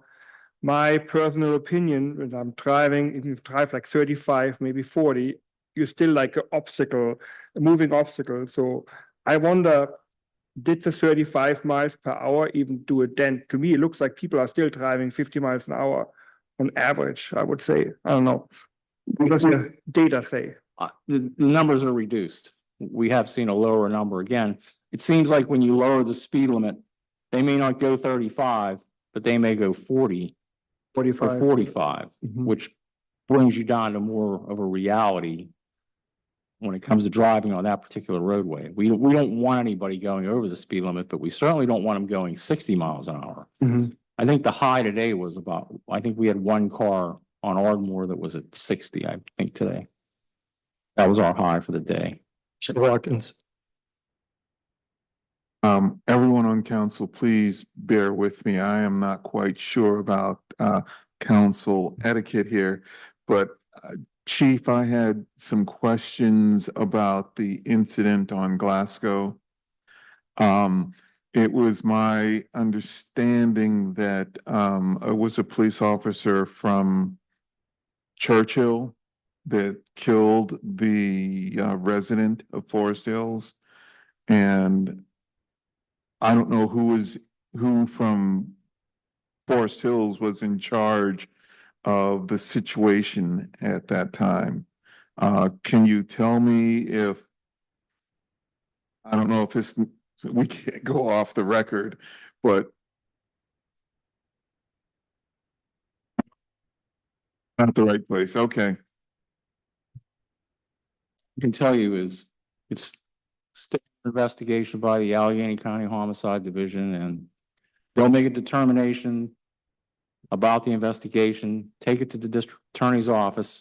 He'll then review it and make a decision about how he feels about how it went and whether they're comfortable with that or not. And again, we're not there yet because those things do take a lot of time. I mean, again, these situations are terrible for all of us. It's terrible. It's terrible for the family. They were there to witness this event. It was difficult for our officers who had to be involved in it.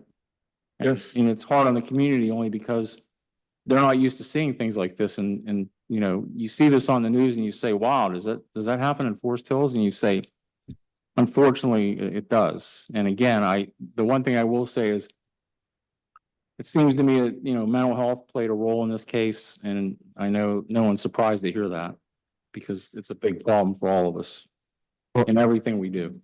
I asked because he was my neighbor for 14 years.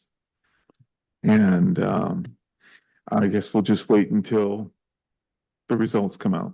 Again, you know, we're actually distant from this investigation because, as you said, it wasn't our officer that was the one who was involved in the firing of the weapons. So we're kind of at a distance on this. We were there and it happened in our town, but again, we weren't as much of a participant in this as maybe we were in a previous one because we were more involved in that one.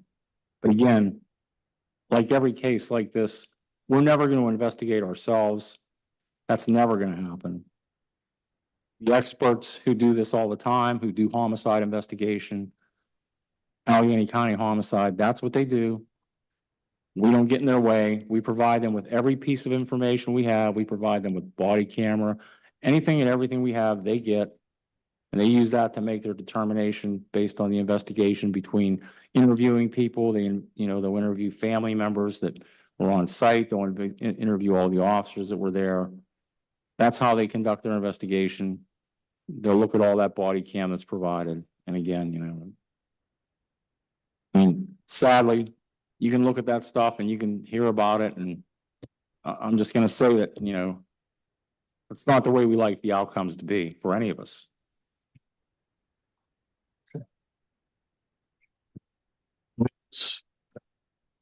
Chief Colella. Good evening, everybody. Just real quick, you got my report, I believe. We had 50 calls last month, month of July. That puts us at like 300 calls for the year. So we're on pace to do about 500 this year, between 500 and 600 calls. As a perspective, when I started in 1982, we had 82 calls. So a little increase there. We also participated in 4th of July celebration, and the Juniper Village had a touch of truck a couple of weeks ago, and that was very well attended by the community up there. So we enjoyed doing that to see all the kids and everything. everyone was surprised at how many people showed up for that. We're hoping to do that again. That's all I have tonight. Be at the parade on Wednesday. Thank you. One quick question. The Siemens installation of solar and everything, looked like they're all done and hopefully clear the fire hall at this point. Is that correct? Not sure.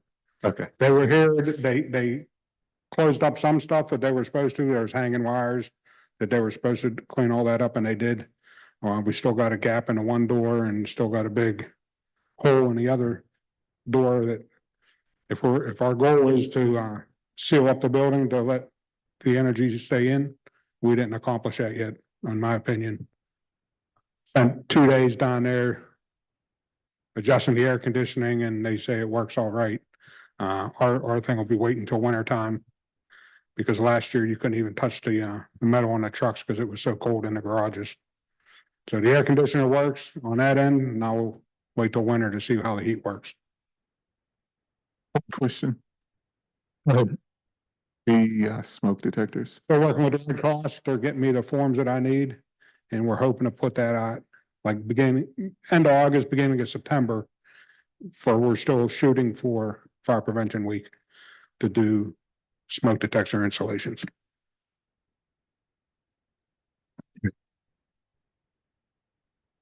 The committee business report, first item I have is traffic calming request process. Well, the reason why I included that, since we've installed the speed hump, we've gotten some, or at least I have gotten some other folks that have asked about possibility of getting speed humps in their neighborhoods. So because of that, I think, there are a number of criteria that must be met in order to do it. So I'm proposing that we develop a process that will allow the residents in a given neighborhood to submit a request that will be reviewed and evaluated by our engineering council to determine if it should be and if it can be approved and installed pending available funding. Does anyone have any questions or concerns about that? Mr. Erdeldinger. I think I agree with you, but the key is what you said at the end, pending available funding. So it shouldn't be like a slam dunk if everything, traffic study, everything says it makes sense. And then, we can't have 50 speed bumps in a year or install in a year. There has to be a process funding wise as well. Right. That would be all included in the application process, that understanding. Okay. I'll be working on that and coming up with something to show everyone as soon as I have it. Next item is pedestrian safety. Last year, or actually for this year's budget, I included a request for lighting actually between Newport and Fillmore Roads.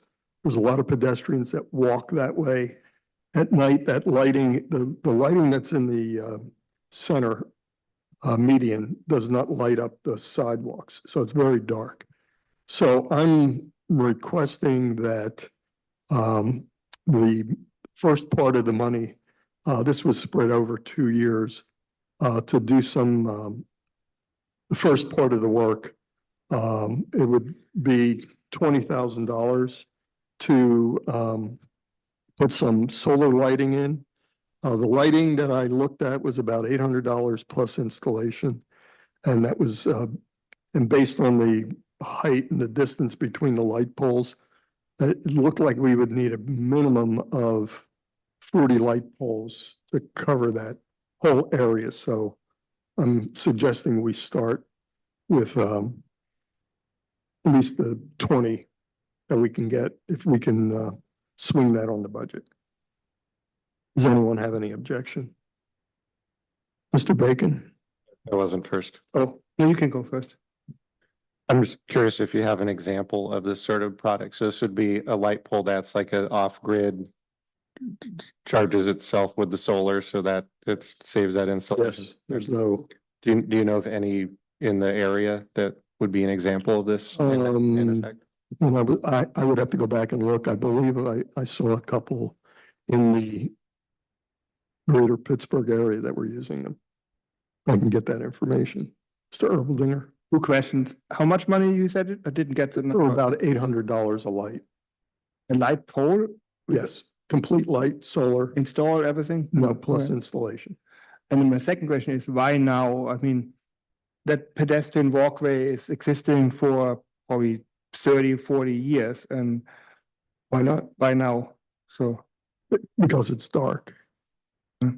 I mean, it's used a lot, even when I've driven down there at night, there are people walking, and one of the things that we want to make sure is that they're safe when they're walking. So having a well-lit area where people, that's probably the longest sidewalk we have that people use. So they come out of the park and they walk and they can walk all the way down into the shopping district. The math, 800 times 40 is 32,000. And as long as we don't have to pay Duquesne, because, you know, Duquesne is expensive. No, that's So- why I suggested solar. Okay. I think it would be an improvement. Mr. Abrams? I'm sure that this will, if it hasn't been answered, will end up falling to either myself, Mr. Smith, or Mr. Brett. But have we looked at the footprint of it and how that would fit on the sidewalk? I believe those sidewalks are fairly narrow. Yes, they are. The area that I had was looking at is there's a grass area there. Would That it be in the grass skirting? it would be in the grass area. Also, I've actually got a total of three. Second, do we know what their overnight lighting is as far as what it can store? Worst thing that could happen was we'd have these lights, and especially on gray winters, granted most people, there's probably a lot less people walking in the winter, but that if we don't have enough, that it's gonna go out in the middle of the night, and then we've just got, or when people are going, then we've just got poles. Yeah, I'll have to pull up the specs to let you know that. And the third would actually just be a recommendation, that we, if council does want to move forward, that we move forward with one or two to really test it out before investing all of that, because unless there's going to be a giant price savings, buy one, install it, make sure it works the way we want it to before committing fully. Thank you. So how tall are these? Are these like street lights or are they closer to the streetlights. ground? Streetlights. So they're higher and tall like the other ones? we Yes. have. They come in various heights, and based on the height, it determines how far apart you can space them. Anyone else? Okay, thank you. Moving on. Next item is calling 911 for emergencies. I've had a couple of phone calls about people not knowing whether they can use 911 to make an emergency call. I'm happy to say that in the current issue of the Tree City Times, the new one, the fall issue, which is on the website now and will be mailed out soon, there's information on using 911 for emergency and non-emergency situations. There's some people who are reluctant to dial 911. They're not sure if it qualifies an emergency, but basically, if in doubt, they should call 911. Chief Williams, can you add anything to that? The other thing I would just wanted to mention is there is a non-emergency number for calls to, let's for example, say you want to speak to an officer, okay? There's a separate number you can call for that. If you're looking for a copy of a report, you could certainly call that other number to get us to call you back. But again, as you just described, if you're not really sure what you're looking at and you're not really sure what you're dealing with, you shouldn't be afraid to call 911. Again, I tell people, and I've told people this at 4th of July and just about every other place I go to, that if you're in doubt and you think something's wrong and your gut tells you something's not right, or you don't like what you see or hear, call 911. We don't mind coming. They don't mind getting the call, and we'll check. And if it's a nothing, that's fine. And I'll do that 10 times. I'd rather be sure. There might be that one time that there is something there. We don't want to have the opportunity to get there and in this particular case, somebody said, I didn't want to do it. There might be that one time that there is something and we want to be able to maybe stop that. And I mean, it could mean a lot. It could help us to apprehend someone. It could help somebody who's in distress. Again, you have to be able to make the call. You have to make the 911 call. Thank you. I would also like to recommend to Mr. Abrams that we send that out on Savvy Citizen as well, just to reiterate that. Next item is school bus stop signs. I just mentioned it here. I've been working with Woodland Hills School District every year to get an updated list of the school bus stops. And we've relocated signs as needed, added new signs, and we provide them when we need to. So the new listing won't be available until the next few weeks. And I'll be working with the borough manager and public works director to ensure that the signs are properly placed. And unless there's any questions, that concludes our committee. Mr. Baoki, one thing? Mr. Lawrence? Yes, on the speed hump thing, I didn't jump in fast enough. I'd mentioned to you a couple months ago, I believe Mr. Brett gave a really informative discussion about the limitations of speed humps, things that lay people do not know. And one suggestion was if he could write some of that information up and we could put it on the website. So when a resident says, oh, I'd like a speed hump, you can direct them to that so they can have a somewhat more technical understanding about why we just can't use them in every location in the borough, especially because we're very hilly. It's something you might consider asking the engineer to write up for us and put on the website. Thank you. He's acknowledged that and he's jotting it down right now. Okay.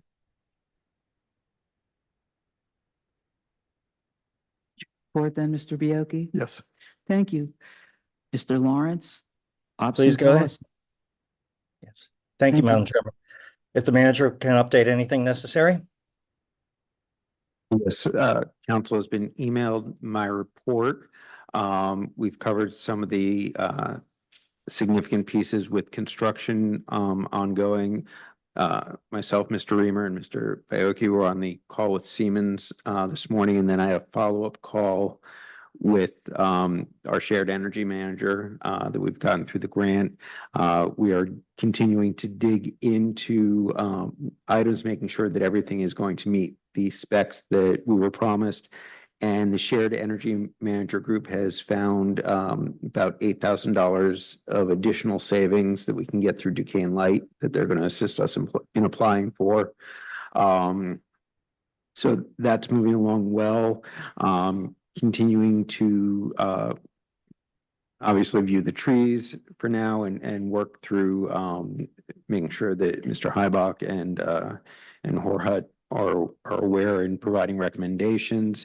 I'm going to be meeting, actually I had a call with Laserfish, going to be meeting with them next week to see how we can better use that. And on the IT end overall, really looking forward to being able to roll out some more resident/customer friendly ways of doing things with some software enhancements that have come about from moving to the cloud that as we get a little further along, I'll be able to roll out with some more detail once we're sure it'll all work. Finance, treasurer actually got the reports done early. They were distributed to council. Cash flow right now is looking good. Continuing to explore what our sewage billing options are. Hopefully coming to a decision or a recommendation for council so they can decide in the next month or two. As Mr. Smith reported, we've been interviewing candidates to backfill his position, hoping that we'll have a name to propose to council for the 21st. Ideally, I'd like to make a conditional offer pending background check, drug test, and council approval sometime next week to our candidate. And everything else has pretty much been covered by other departments. The GIS is moving along quite well at this point. All the sewers are in, and we're working towards other pieces that will assist us with our larger fixed assets, such as signs, traffic lights, and be able to stay up on the maintenance as well as the location. Those and likely our playground equipment as well. All I have. Thank you. Do you want to go on with number 2, the fee resolution? Requesting that we update the fee resolution. To increase the occupancy fee to $75 for the inspection, which is with our agreement with the Turtle Creek COG for them to do the occupancy inspections. Okay, do we need a motion in the business meeting for that? I said during the business meeting, yes. Okay, let's go ahead unless anyone has objections. What is it now? It is currently 60. Okay. Anyone else? Okay, the only other thing under ops and policies I have is questions about pool rules, easy for me to say, pool rules. And I believe Mr. Baoki brought this up, so I'll pass this on to you, sir. Okay, actually, it was already on the agenda. I believe someone else actually put that on the agenda, but there was some question about the rules for the pool on different behaviors at the pool needed to be tightened up.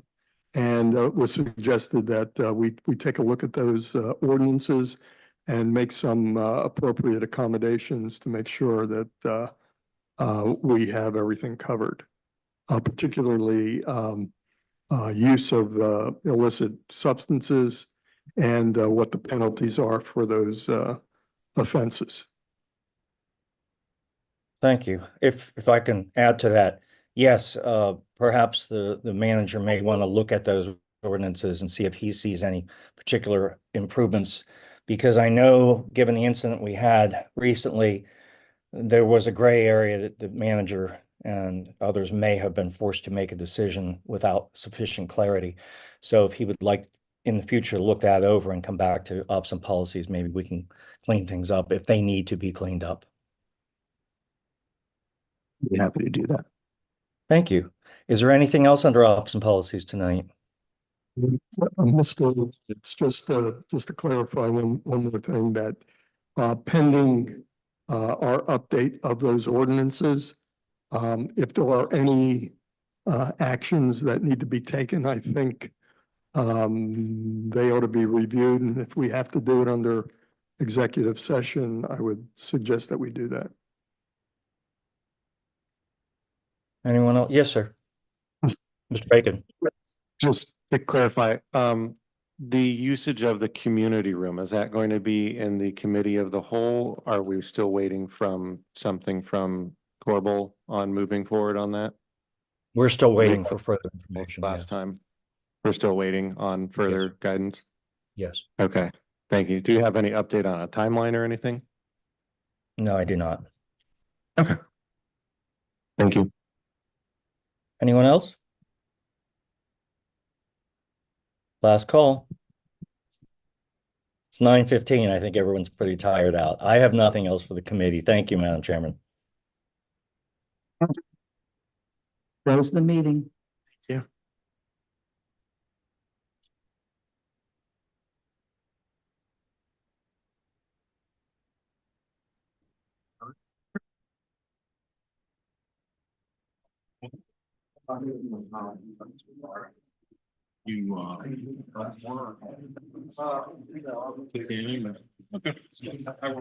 Tuesday, I'm gonna